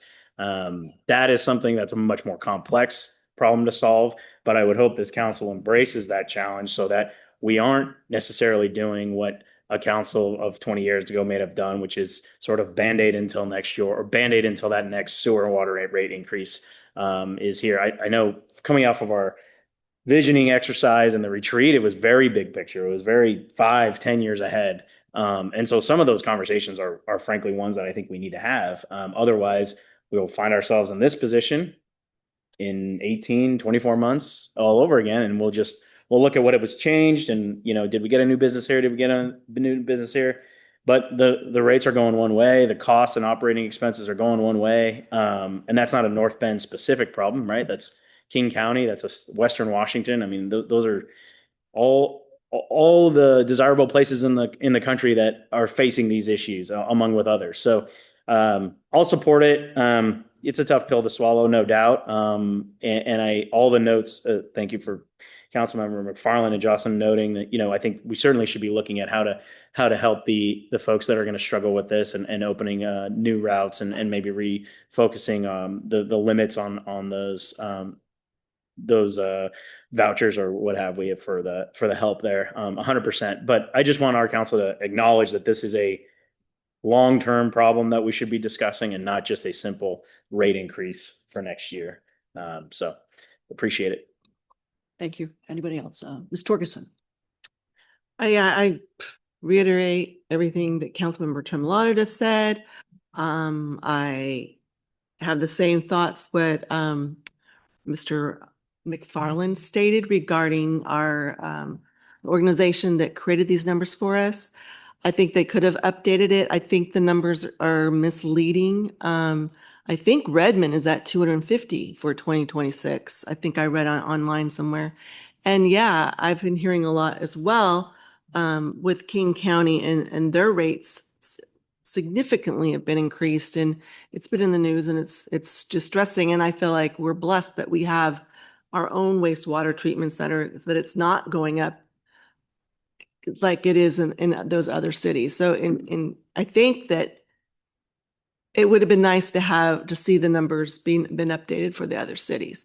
Yeah, I'm gonna be supporting it, and I don't want to either because it's tough all of us are struggling with finances.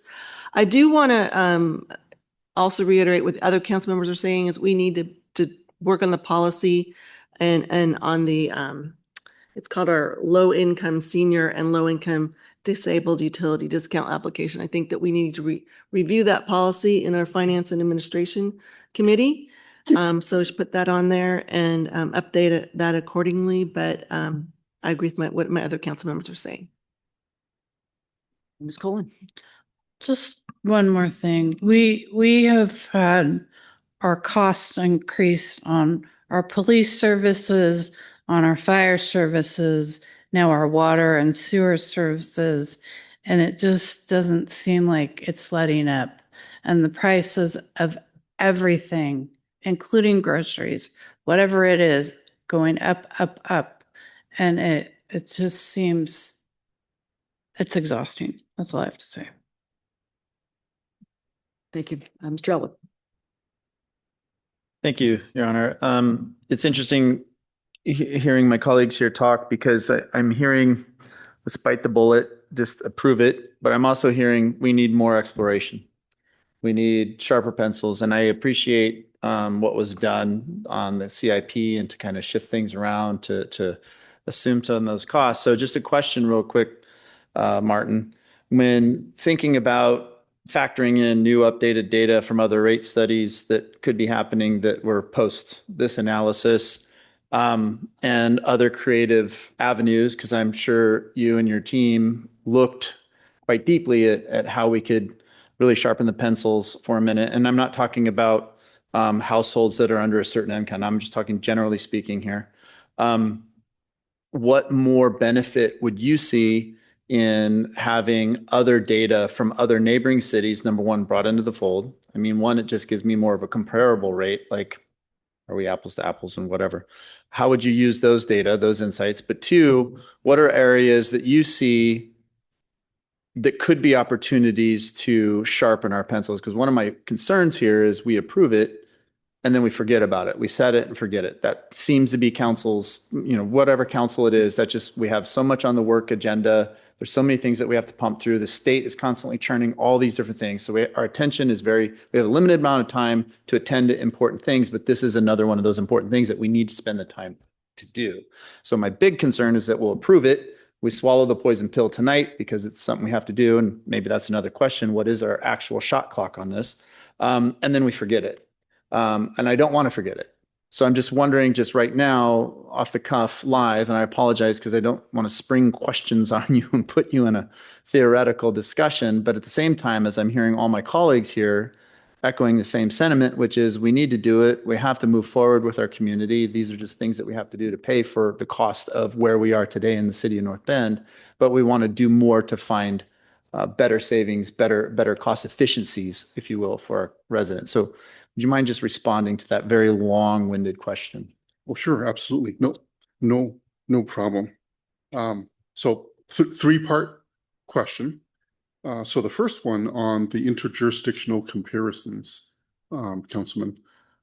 Certainly, we can bring in additional data from other jurisdictions, what their current billing is, whether they're whether they're conducting a current rate study, and where that's pointed.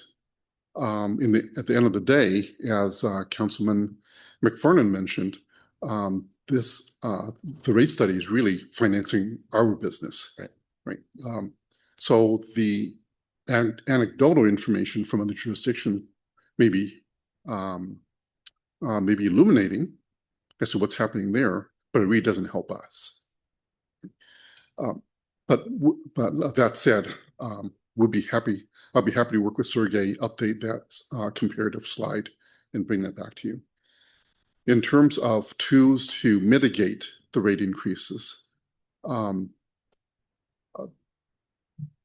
it's a level of service question, Councilman. So going back to the utility slide, for the water utility, where we were looking at a couple of high value projects being pushed out to the end of the forecast period. And as you recall, I think at the last meeting, I also mentioned to you that, or maybe this was discussed at F&A, that within the water utility, there's within the rate study, there's a plan to bring in one additional FTE to assist with catching up with deferred system maintenance. We can certainly take a look at that and, for example, not approve that additional staff person. And I believe the back of the envelope calculation that we made was that it would buy down the rate increase for for water by about 1%. So instead of 6.5%, it's 5.5%. We could take a look at the water projects at the end of the 2030 planning period and whether or not those are really needed at that time, or can they be pushed out a couple of years further. And the goal being to reduce the slope of that rate to trajectory, right? The slope of that line currently being 6.5% and decreasing that.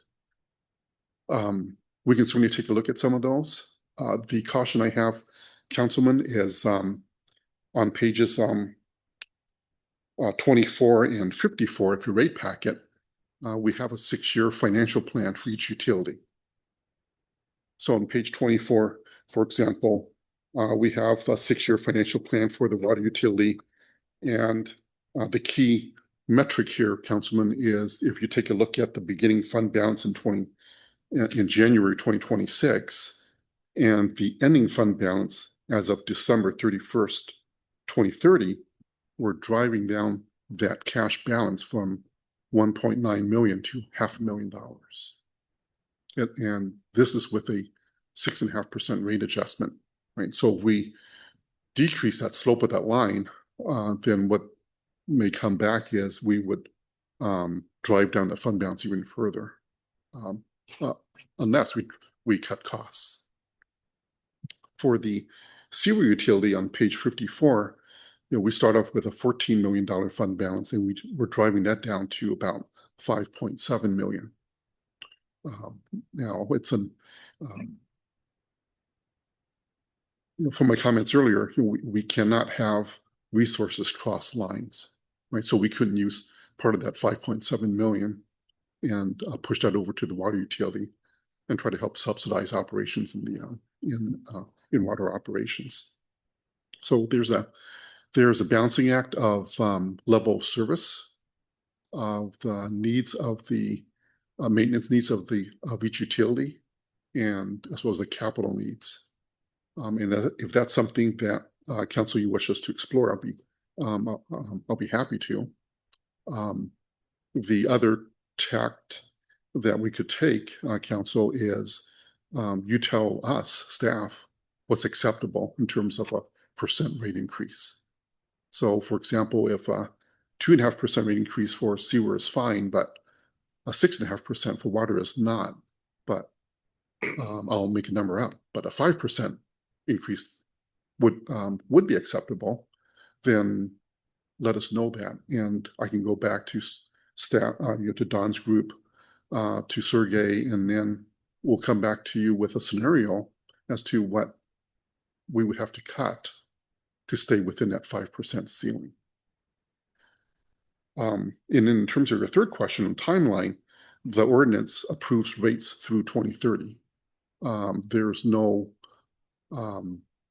there's no rule that you have to adopt rates for that period. Staff proposed adopting rates for that window to coincide with the rate study that we have. But certainly council can adopt a rate schedule for 1 year, 2 years. And then we come back in, we check in with you after that 24-month period, for example, and see where we're at and tweak rates as needed for years 3 and 4, for example. So we kind of hopscotch the way through the study period. So there are tools, but the latter two would yield the most, probably the most information for as an alternative for council.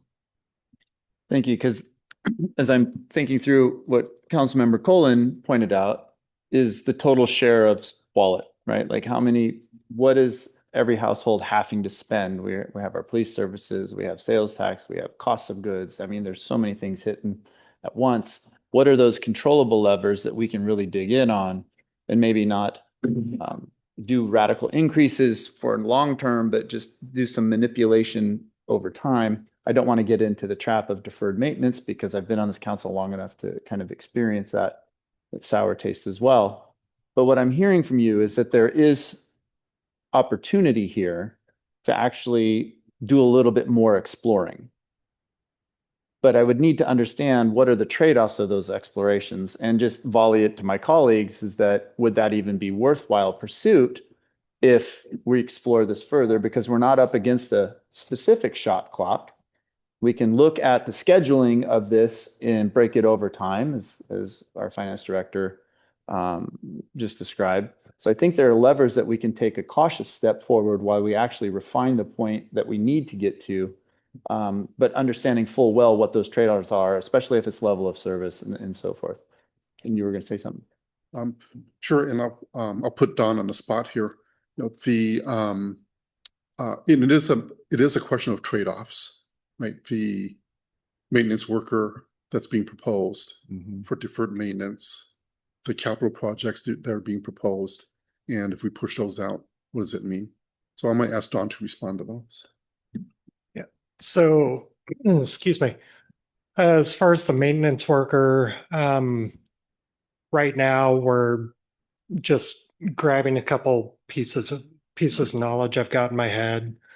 Right now we're about 10 years behind on valve maintenance. So if we do have a water break or we have a need to shut down a specific section of line, many of our valves don't fully seat. So we have to widen that shutdown area. So if we want to shut down the block.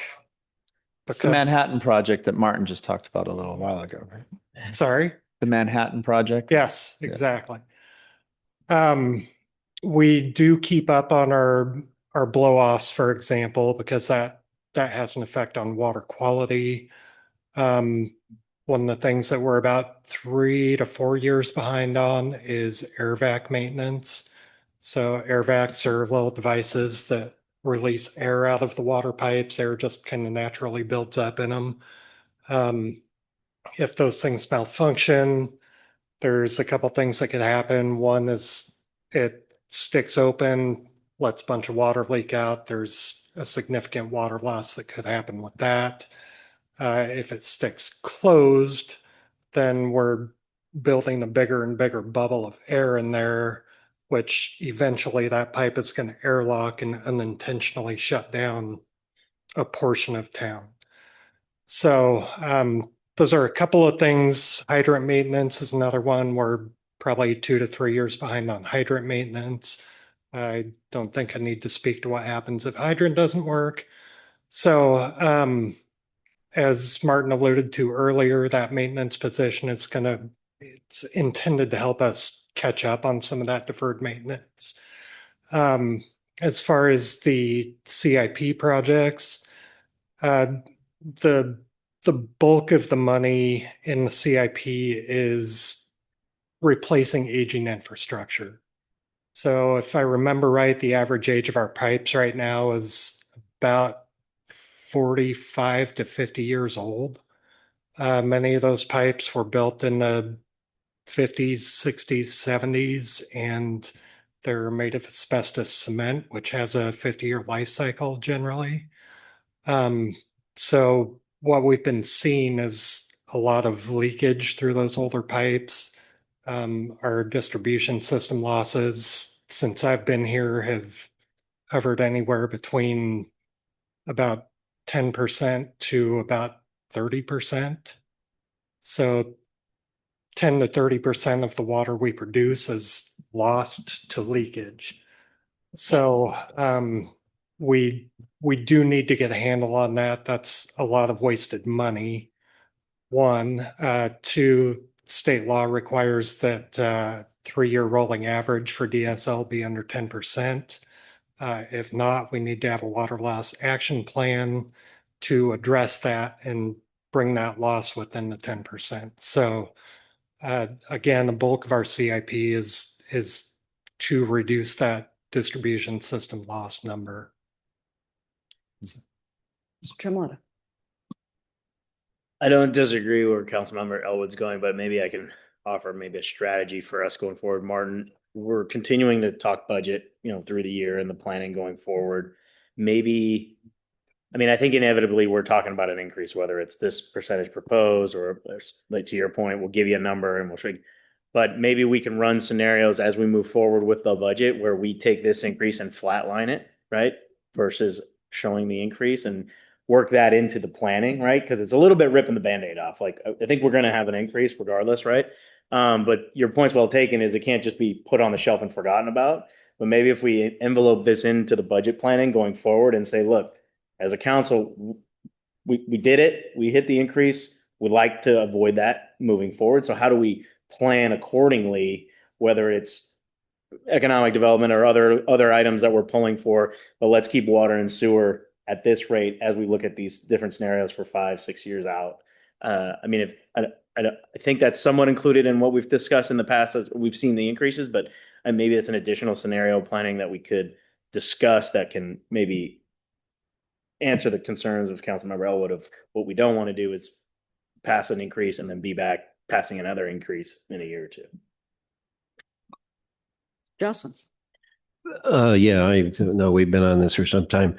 And I appreciate the concerns they're shared. At the same time, Don, I want to thank you for reaffirming to me the depth of the conversation that is already taking place in our agenda bill tonight. The guiding principles that were brought forward include maintaining current levels of service, maintain current financial self-sufficiency, meet debt service coverage requirements, maintain minimum reserves, which are in fact being drawn down significantly if you look at the schedules that Martin cited, and maintaining utility AA credit rating, all of which seemed very worthwhile to me. Learning, as I've heard before, that the average age of our pipe is 45 to 50 years old, which is end of life, made out of asbestos and cement, reinforces to me the necessity of the matter that's before us tonight. And I will continue to be in support. Thank you. Okay, great. All right. Let me get at it here. Your Honor? Yeah. May I follow up?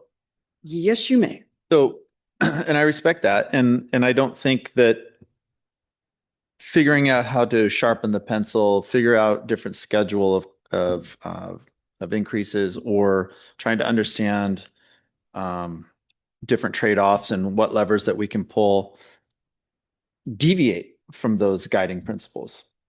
I think those are still achievable with further analysis on this. And now I'm not saying kick this down the road. What I'm saying is I want a different, firmer commitment from us as a body to continue this so we don't just approve it and then forget it.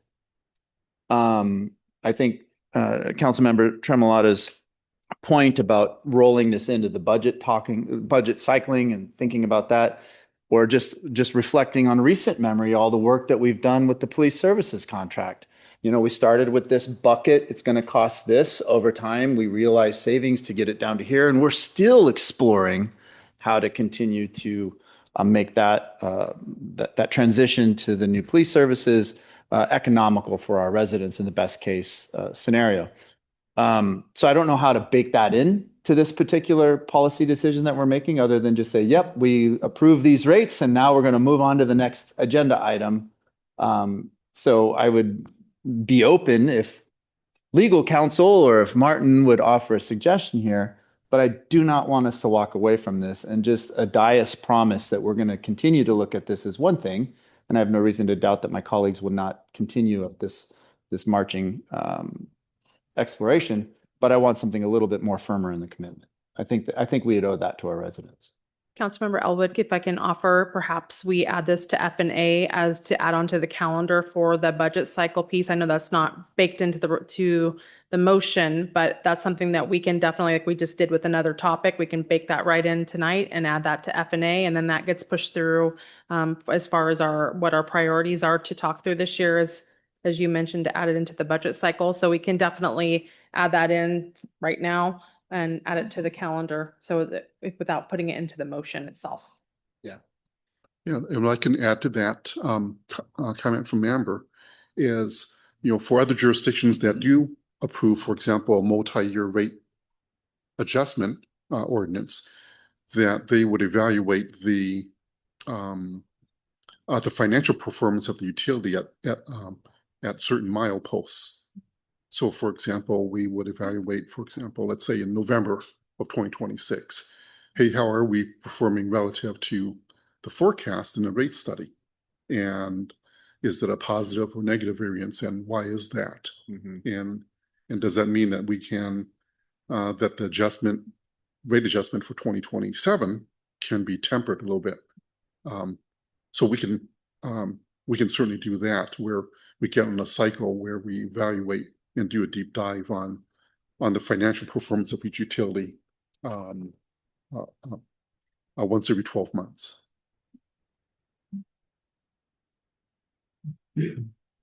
Well, yeah. Ms. McFarland. I hate to continue the conversation because I know we've been at it for quite a while. So perhaps I can close out by assuring that I have combined my comments to talk about water and sewer collectively. And so when we get to sewer, I'm not going to have much to say, if anything. So I want to assure you of that first. As we're playing Jenga, and we all know we're playing Jenga, whatever we pull is going to push something else, right? And maybe the tower falls. As council member, we're like bookends here, right? Because we don't want to lose sight of it. But to be clear, I honestly came in tonight, and even during this discussion, was not sure, am I voting no? Am I abstaining, or am I voting yes? But ultimately, I do think it is what we have before us. It is the right move. We do, and therefore I've landed that I am going to support it, but I'm not discounting that the things that I want us to look at are things that could impact the future rate increase, or if we got super lucky, maybe even a rate increase being approved tonight that's down the road a ways, right? But for the most part, I gotta say, I don't believe we're gonna find that solution, because I understand very much so what's behind most of this. I'm hopeful, but some of the things that we can do, we may be able to have an impact. So I'm done. Okay, ready to make the motion. Motion to approve AB 26-019, an ordinance increasing water utility rates and amending the taxes, rates, and fees schedule as a second and final reading. All in favor? Aye. Any opposed? Motion passes unanimously. Thank you for the rigorous discussion. This is a heavy-duty topic, and I appreciate everyone's effort tonight. Going to move on to another public hearing continuing. Item number 7, ordinance amending taxes, rates, and fees schedule regarding sewer utility rates. Mr. Cha, once again, we look to your expertise. Thank you. Thanks, Mayor. My staff report that I covered earlier covered this item as well, Mayor. So all the principles, the strategies that we discussed of revisiting the financial performance of the of the water utility would apply also to the sewer utility. Great. So again, I'd be happy to entertain further discussion on this utility, but everything I mentioned earlier would apply to this program as well. Thank you, Mr. Chaw. Once more, we'll go around. If anyone's interested to add anything else. Just one. Oh, here comes, okay. Mr. Elwood. No, I appreciate the discussion. And I think it's the right discussion. And I think decisions like this, we really should care less what the clock says. We need to have these open discussions. These are critical. We have residents, each one of us probably can share anecdotes or two of people coming to you concerned about the total spend and the decisions that we're making here. And sure, it may not impact me, but it may impact 5 or 6 other people. And I could be up here doing right by them. Yes, I can do it for the right by the city, higher order thinking, future thinking, but I don't want to leave people behind in that decision making. So I appreciate the dialogue that we're having and the commitment to continue the discussions and see how those levers can go over time. But the one area that I also want to place emphasis on to make sure it's on our calendar and schedule is the subsidies for certain income level households. What are those levels that we can? Is it a gradient scale, as Councilmember McFarland suggested? What can we do? What room do we have there? What sort of grant monies are available? Are there certain tax funds that we can attribute to allowing us to accommodate certain subsidies? What is it that we can do in that rubrics? Because these are going to start adding on to a lot of our residents. And as we continue to talk about more workforce housing, affordable housing, yeah, maybe we can get some of those units to where we're getting with that level, but then to live here and reside here is going to be impossible. So you can't build a place for somebody to come and live if they can't continue to reside. So these are the total expense that we have to be thinking about on all of these important decisions. So I didn't want to lose sight of that because it was something that we started to talk about on the water. I just want to bring it back up so that it is top shelf on agendas and priorities for us. Thank you. Thank you, Mr. Elwood. One more time. Mr. Tremolata. Yeah, I'll just reiterate quickly what I said also, that I would like to have some dynamic scenario planning, Martin, as we go forward, because, and your point's well taken, Councilmember Elwood, and I do think we should explore that, but whether it's sliding scale or we move the limit to another number, there's, you make it $65,000.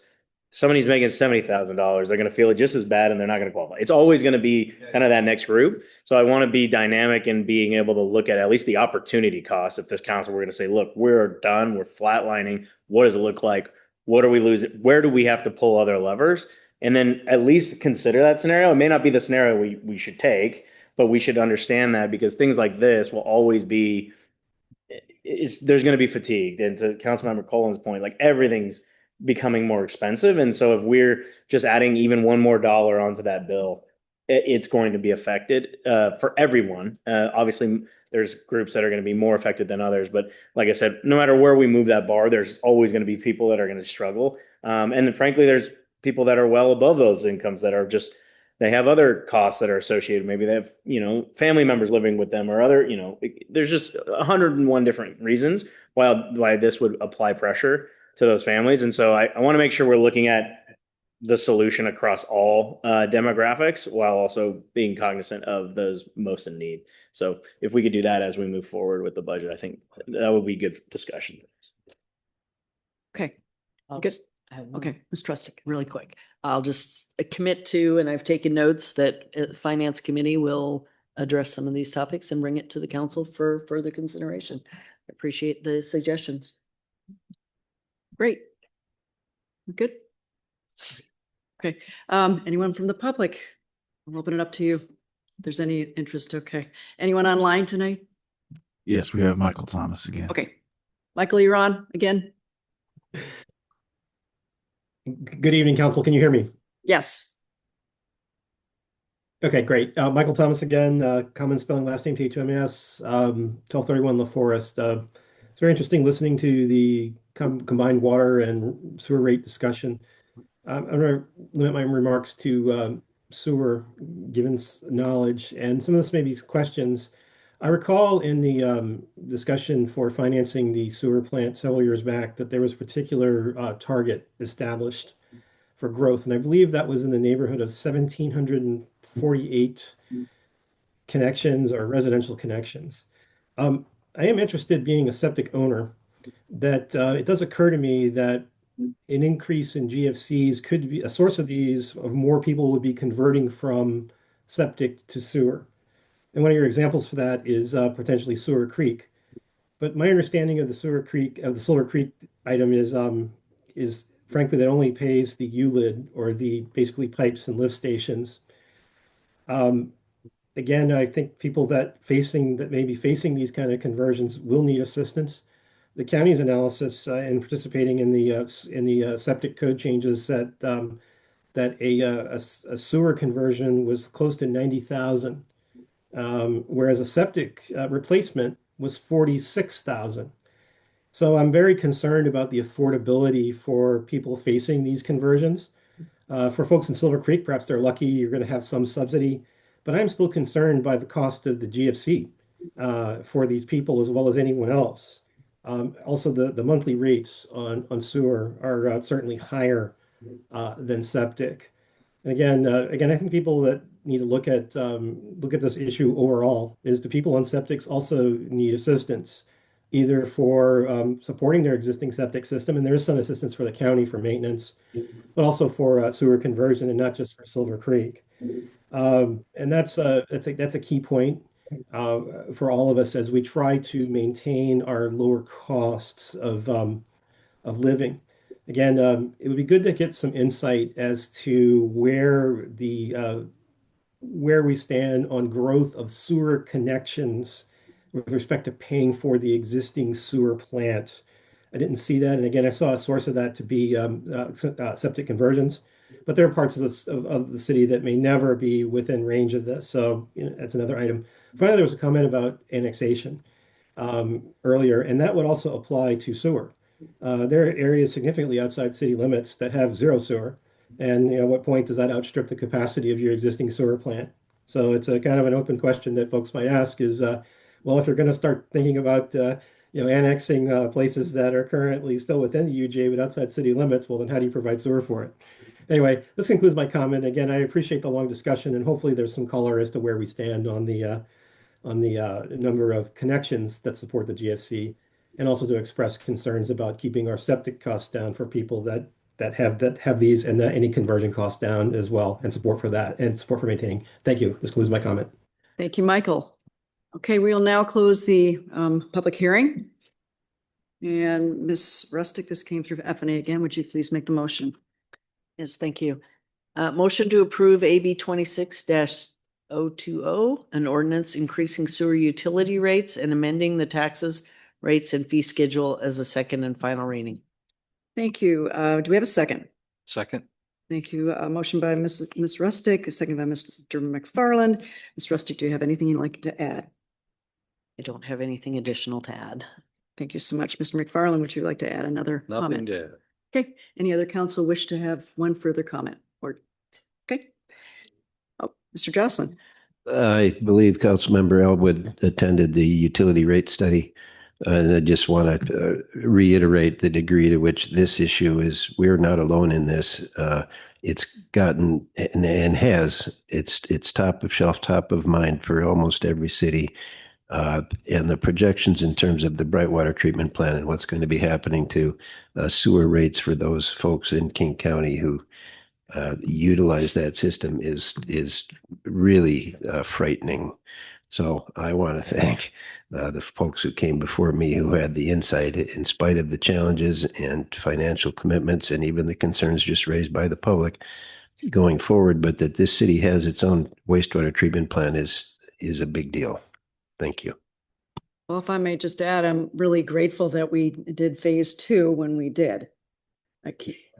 Oh, yes, correct. So with that, I'm going to make the motion to approve AB 26-020, an ordinance increasing sewer utility rates and amending the tax rates and fees schedule as a second and final reading. All in favor? Aye. Any opposed? Motion passes unanimously. Thank you again for the rigorous conversation tonight. Okay, item number 8, motion authorizing contract with WSP for mitigation operation and monitoring plan update. We're shifting gears slightly Well, I bet, Mr. DeBerg, it's time for you. It is. Thank you, Your Honor and Council. The Water Mitigation Operations and Monitoring Plan is a relatively short document at about 41 pages long. It was originally developed in 2007, right before we started using the Centennial Well in 2009. The plan is referenced in the Centennial Well water right in several locations as kind of the guidebook as to how to operate and how to mitigate. And it describes the data that the city will monitor, the calculations used each day for calculating the daily water mitigation requirement, and how the city will report Centennial Well and mitigation water usage to Ecology, the Snoqualmie Tribe, and the Tulalip Tribe. The Centennial Well water right required the plan to be updated after the first 2 years of operation, which would have been 2011, and once every 6 years after that to coincide with water system plan updates, but it was never updated. So we are looking at our first update to this plan since we began using the Centennial Well, and it's kind of an important plan. So again, the plan's fairly short and simple, but there's a lot going on behind the curtain. There's a lot of analysis that needs to be done, a lot of modeling that needs to be done, a lot of calculations that need to be done to support this update.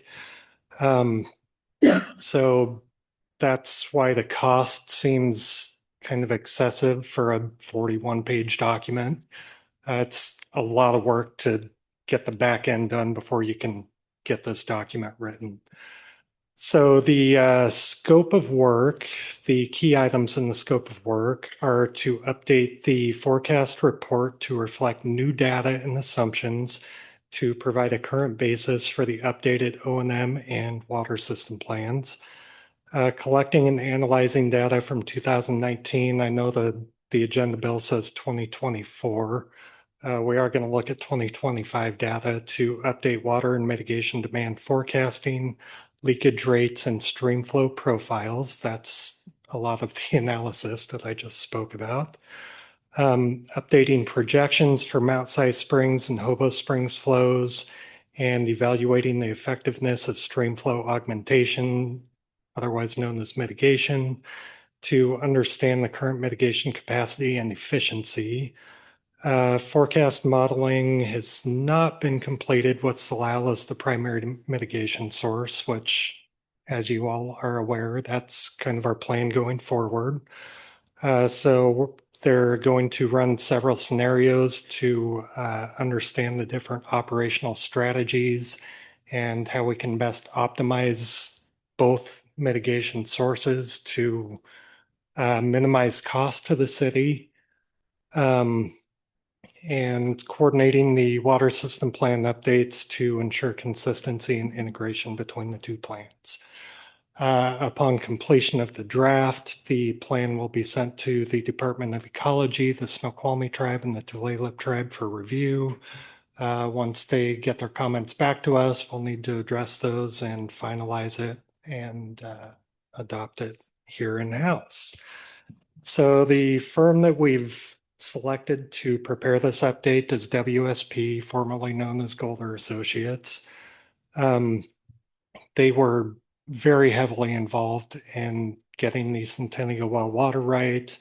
They did all of the modeling for the mitigation system way back in the day. Those same models are the ones that are going to be updated for this effort. And from my understanding, there's going to be some work to get those models updated. So they really are the right people to do this work. There's not a lot of catch-up work for them to do to be able to hit the ground running on this. So we feel strongly that they are the right firm. The anticipated cost is $165,000. That will come out of the Water Operations Fund. This work was included in the rate study and is included in the 2026 budget. So with that, I will entertain any questions. Thank you. Thank you, Mr. DeBerg. Council, do you have any questions, clarifying questions? Ms. Rustic? I have to ask this question. I'm sorry. What, 2007 was the last time it was updated. So what would happen if we don't do this?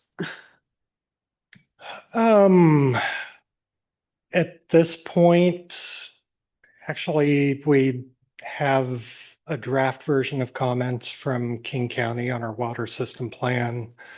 This particular plan was brought up in the draft comments for the water system plan.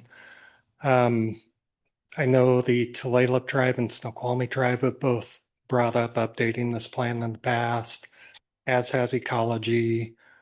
I don't know what the regulatory repercussions would be if we choose not to do this. Operationally, this is again it's going to guide our operations in the future to make the best use of both mitigation sources. As part of the update, they're going to look at the mitigation algorithm to see if there's any modifications necessary that could result in a reduction of the mitigation requirement. So it could save us money over the long term. That's what the hope is. Thank you. Yeah. Anybody else? Mr. Tremolata? Yeah, the 165,000 from the water operations fund, correct? What is that? You might have said it, sorry, but what is that in context? What does that fund look like right now? When you ask Councilman, what does that fund look like? It's about a $3 million a year business. So we bring in about $3 million a year in rate revenue. So 165,000 is about, if I'm doing my math right, it's about 5%. Yeah, it's about 0.5%. Mr. Jocelyn? I guess in the spirit of the current questioning, right, this is not money that's coming out of the general fund. This is money that's coming out of the enterprise fund, which, as you just pointed out, is a $3 million a year fund. And if anything, it might push down the rate increase that we just voted on, or somehow this $165,000 is rolled into that plan through 2030 that we just spent a good part of our evening having a conversation about. Is that correct? No, not quite. So yes, we can take that 165, plow it back into the utility. But with remember, Councilman, it's a one-time expense. So I think if we wanted to impact the trajectory of the rate adjustments over time, we're really looking for ongoing cost savings. Thank you. Great. Anybody else? Okay, I believe this came through TPW. Ms. Colon? Sure. Thank you. Motion to approve AB 26-021, authorizing a professional service agreement with WSP to update the city's mitigation, operation, and monitoring plan in an amount not to exceed $165,100 and a form and contact approved by the city attorney. Do I have a second? Second. Thank you. Motion by Ms. Colon and second by Mr. McFarland. Ms. Colon, would you like to speak to your motion? Thank you. Mr. McFarland, care to comment? Just one comment. I'm more than confident that we'll get significant input by interested and impacted parties when this draft is complete. So in that respect, I'm not concerned that we're jumping any guns in that respect. And of course, you were mentioning that it's quite overdue. I think it's also fair to say that the system itself didn't change much for most of the history of this. And so in some ways, there wasn't a lot perhaps that did need updated. So don't beat yourself up too bad, Don. However, that did change when the city reached agreement with Salal on the intertie system. And so it is certainly overdue for an update now. And so I'll certainly be supporting. Thank you, Ms. Collins. It's okay. I am tired of kicking the can down the road. I think it's time that we do this. It's makes no sense to me that why we wouldn't. And that's what I have to say about that. Thank you very much. Anybody else in council have any comments to make? Ms. Rustick? Yeah, I appreciate that, Councilmember Cullen, and I merely asked the question just to review both sides of this scenario, but I do plan to support this. Thank you. All right, I think we're ready. Motion to approve AB 26-1021, authorizing the professional services agreement with WSP to update the city's mitigation operation and monitoring plan in an amount not to exceed $165,100 in a form and content approved by the city attorney. All in favor? Aye. Aye. Any opposed? Motion carries unanimously. Thank you, one and all. Moving on to our last agenda item. Motion authorizing work order with GNO regarding South Fork Lift Station. Mr. DeBerg, you're on again. Thank you again. Yes, thank you again, elected officials. So way back in 2016 and 17, we developed a plan called the Wastewater System Facilities Plan. That took a holistic look at our sewer system and recommended several improvements to the system. Big one that we just completed was the wastewater treatment plant. So now we're kind of looking out at the collection system. So in that plan, the South Fork lift station was identified as a lift station that had some not insignificant deficiencies. There are some capacity limitations there with the size of the existing pumps. The age and condition of the equipment is less than ideal, especially 10 years on since that plan was developed. There's ventilation issues, there's odor control issues, there's standby power issues. There's a number of issues with this lift station. Further, we've got 3 development projects that are in various stages of design and permitting that combined are expected to slightly exceed the capacity of the lift station. So right now is kind of the time to address this. And in the December floods, we actually had a pump failure out there due to a leak in the system that was dripping water right on top of that pump that's supposed to stay dry.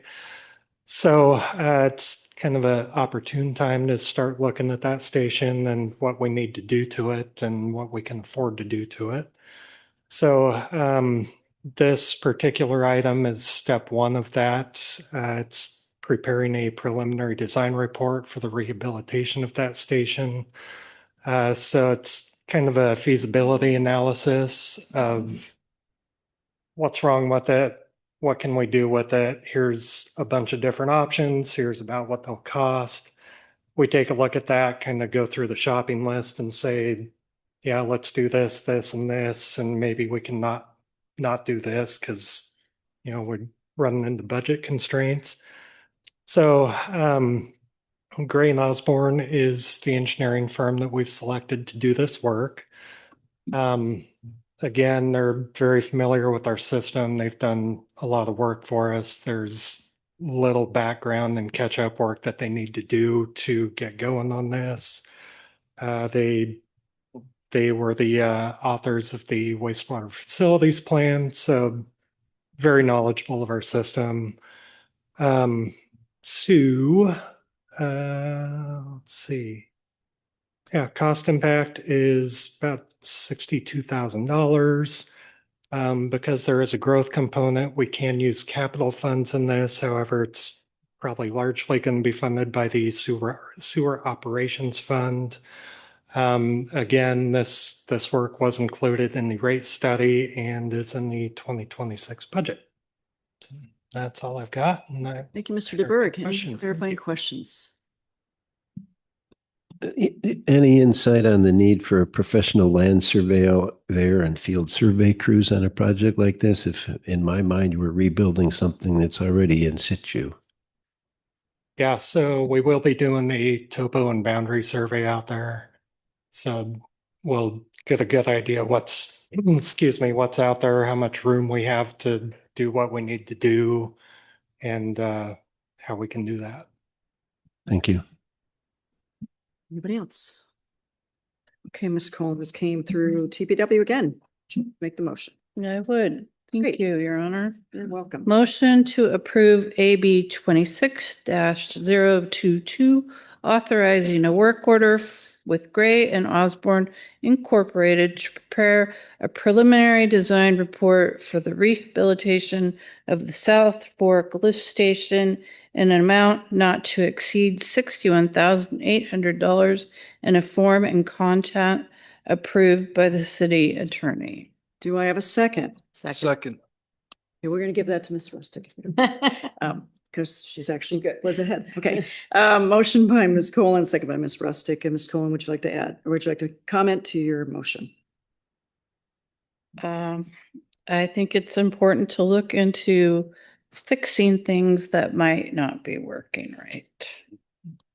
Thank you. Ms. Rustic.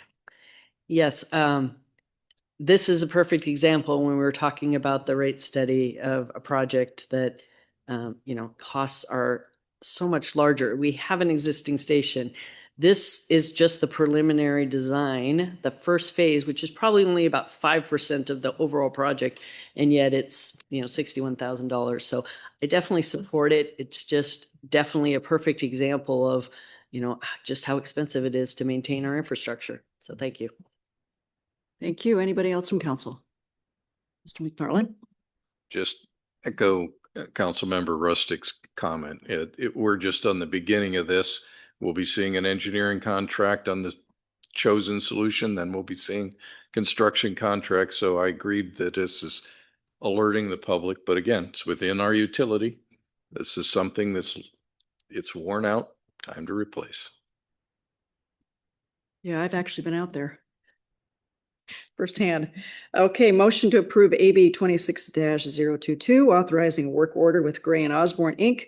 to prepare a preliminary design report for the rehabilitation of South Fork Lift Station in an amount not to exceed $61,800 in a form and content approved by the city attorney. All in favor? Aye.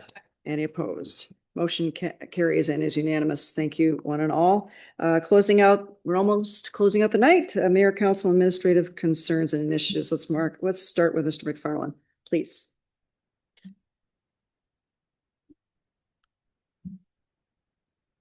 Oh, sorry.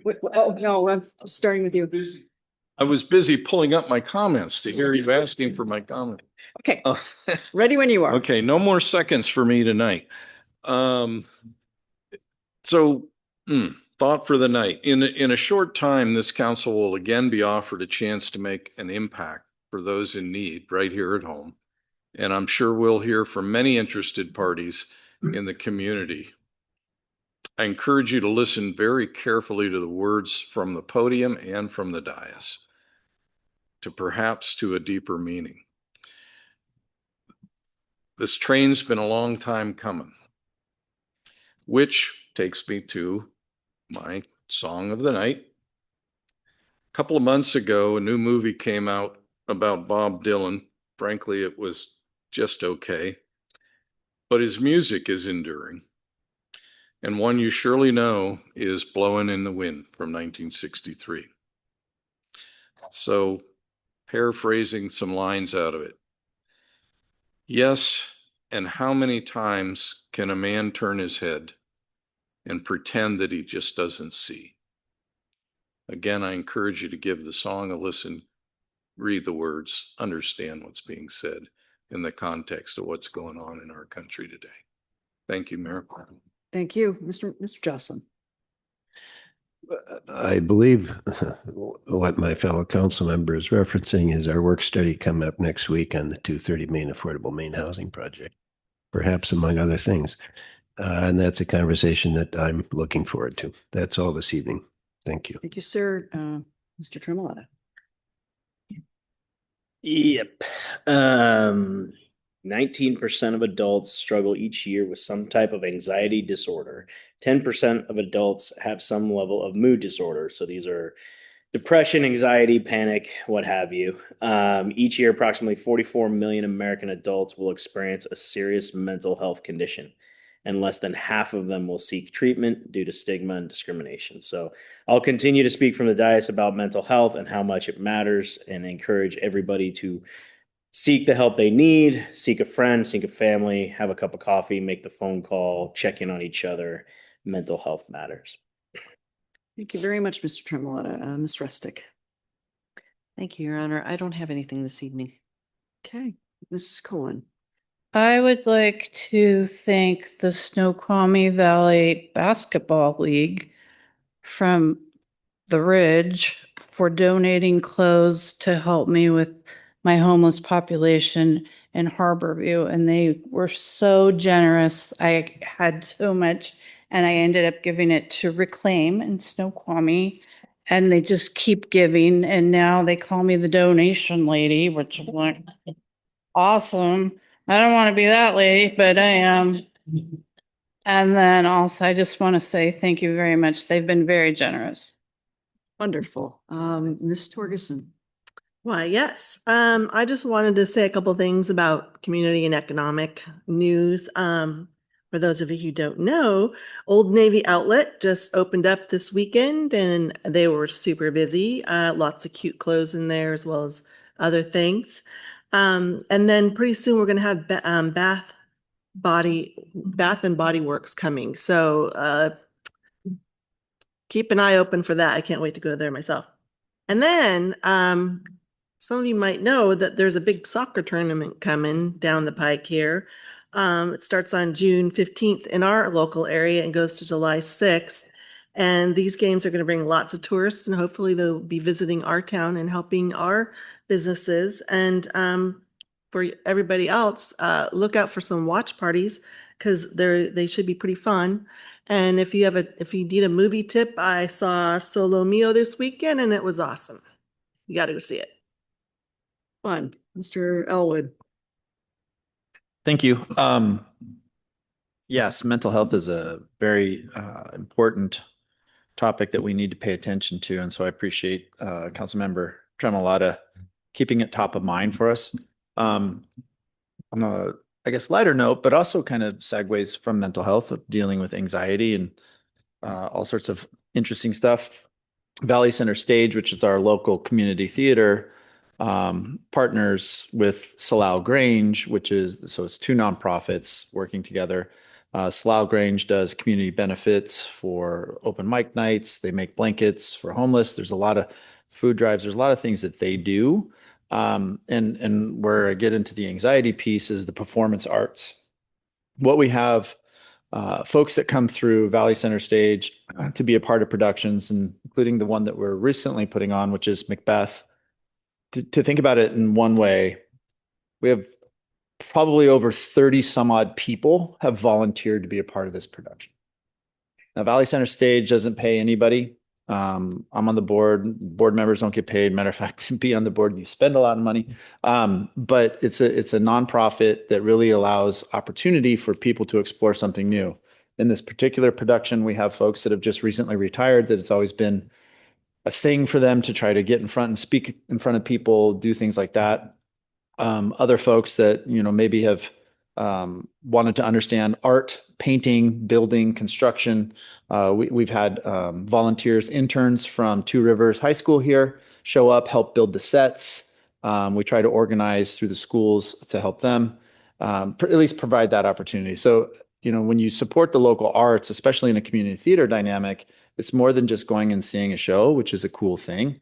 It's more than just, going and seeing a show that helps you think about things a little bit differently, maybe ease your mind off of the travesties that you may be seeing going on in the world around you. But it also provides an opportunity for people to express themselves and to unite and come together on one common thing, which is art, which is cool. Production, for example, you have actors, obviously, have to learn their lines, develop characters, you have people coming together, don't even know each other, working together in a very stressful situation to try to figure out how to make this character or that character tell the story that you're trying to tell. We have light designers. sound designers, we have construction, we have set painting, we have costumers, wardrober. I mean, all of these different things go into telling a story in a live performance environment. And these are all people that come together, work really hard for 5 or 6 weeks on a production, launch the production. It may last 3 weekends. In our case, it's 3 weekends. And then they go and you may never see them again. Right? You see them in another show someplace else, or they show up later, or they keep coming back. But I just want to highlight that there's a production now. It closes this weekend of Macbeth, which is a pretty good production. I'm involved with it. That's why I say it's pretty good. But the point that I'm trying to make is that there's a lot of people that come together to make that happen and that storytelling come alive. Working professionals, retired professionals, people that have no money, but they just need a community. And it becomes their tribe. So it's a beautiful thing.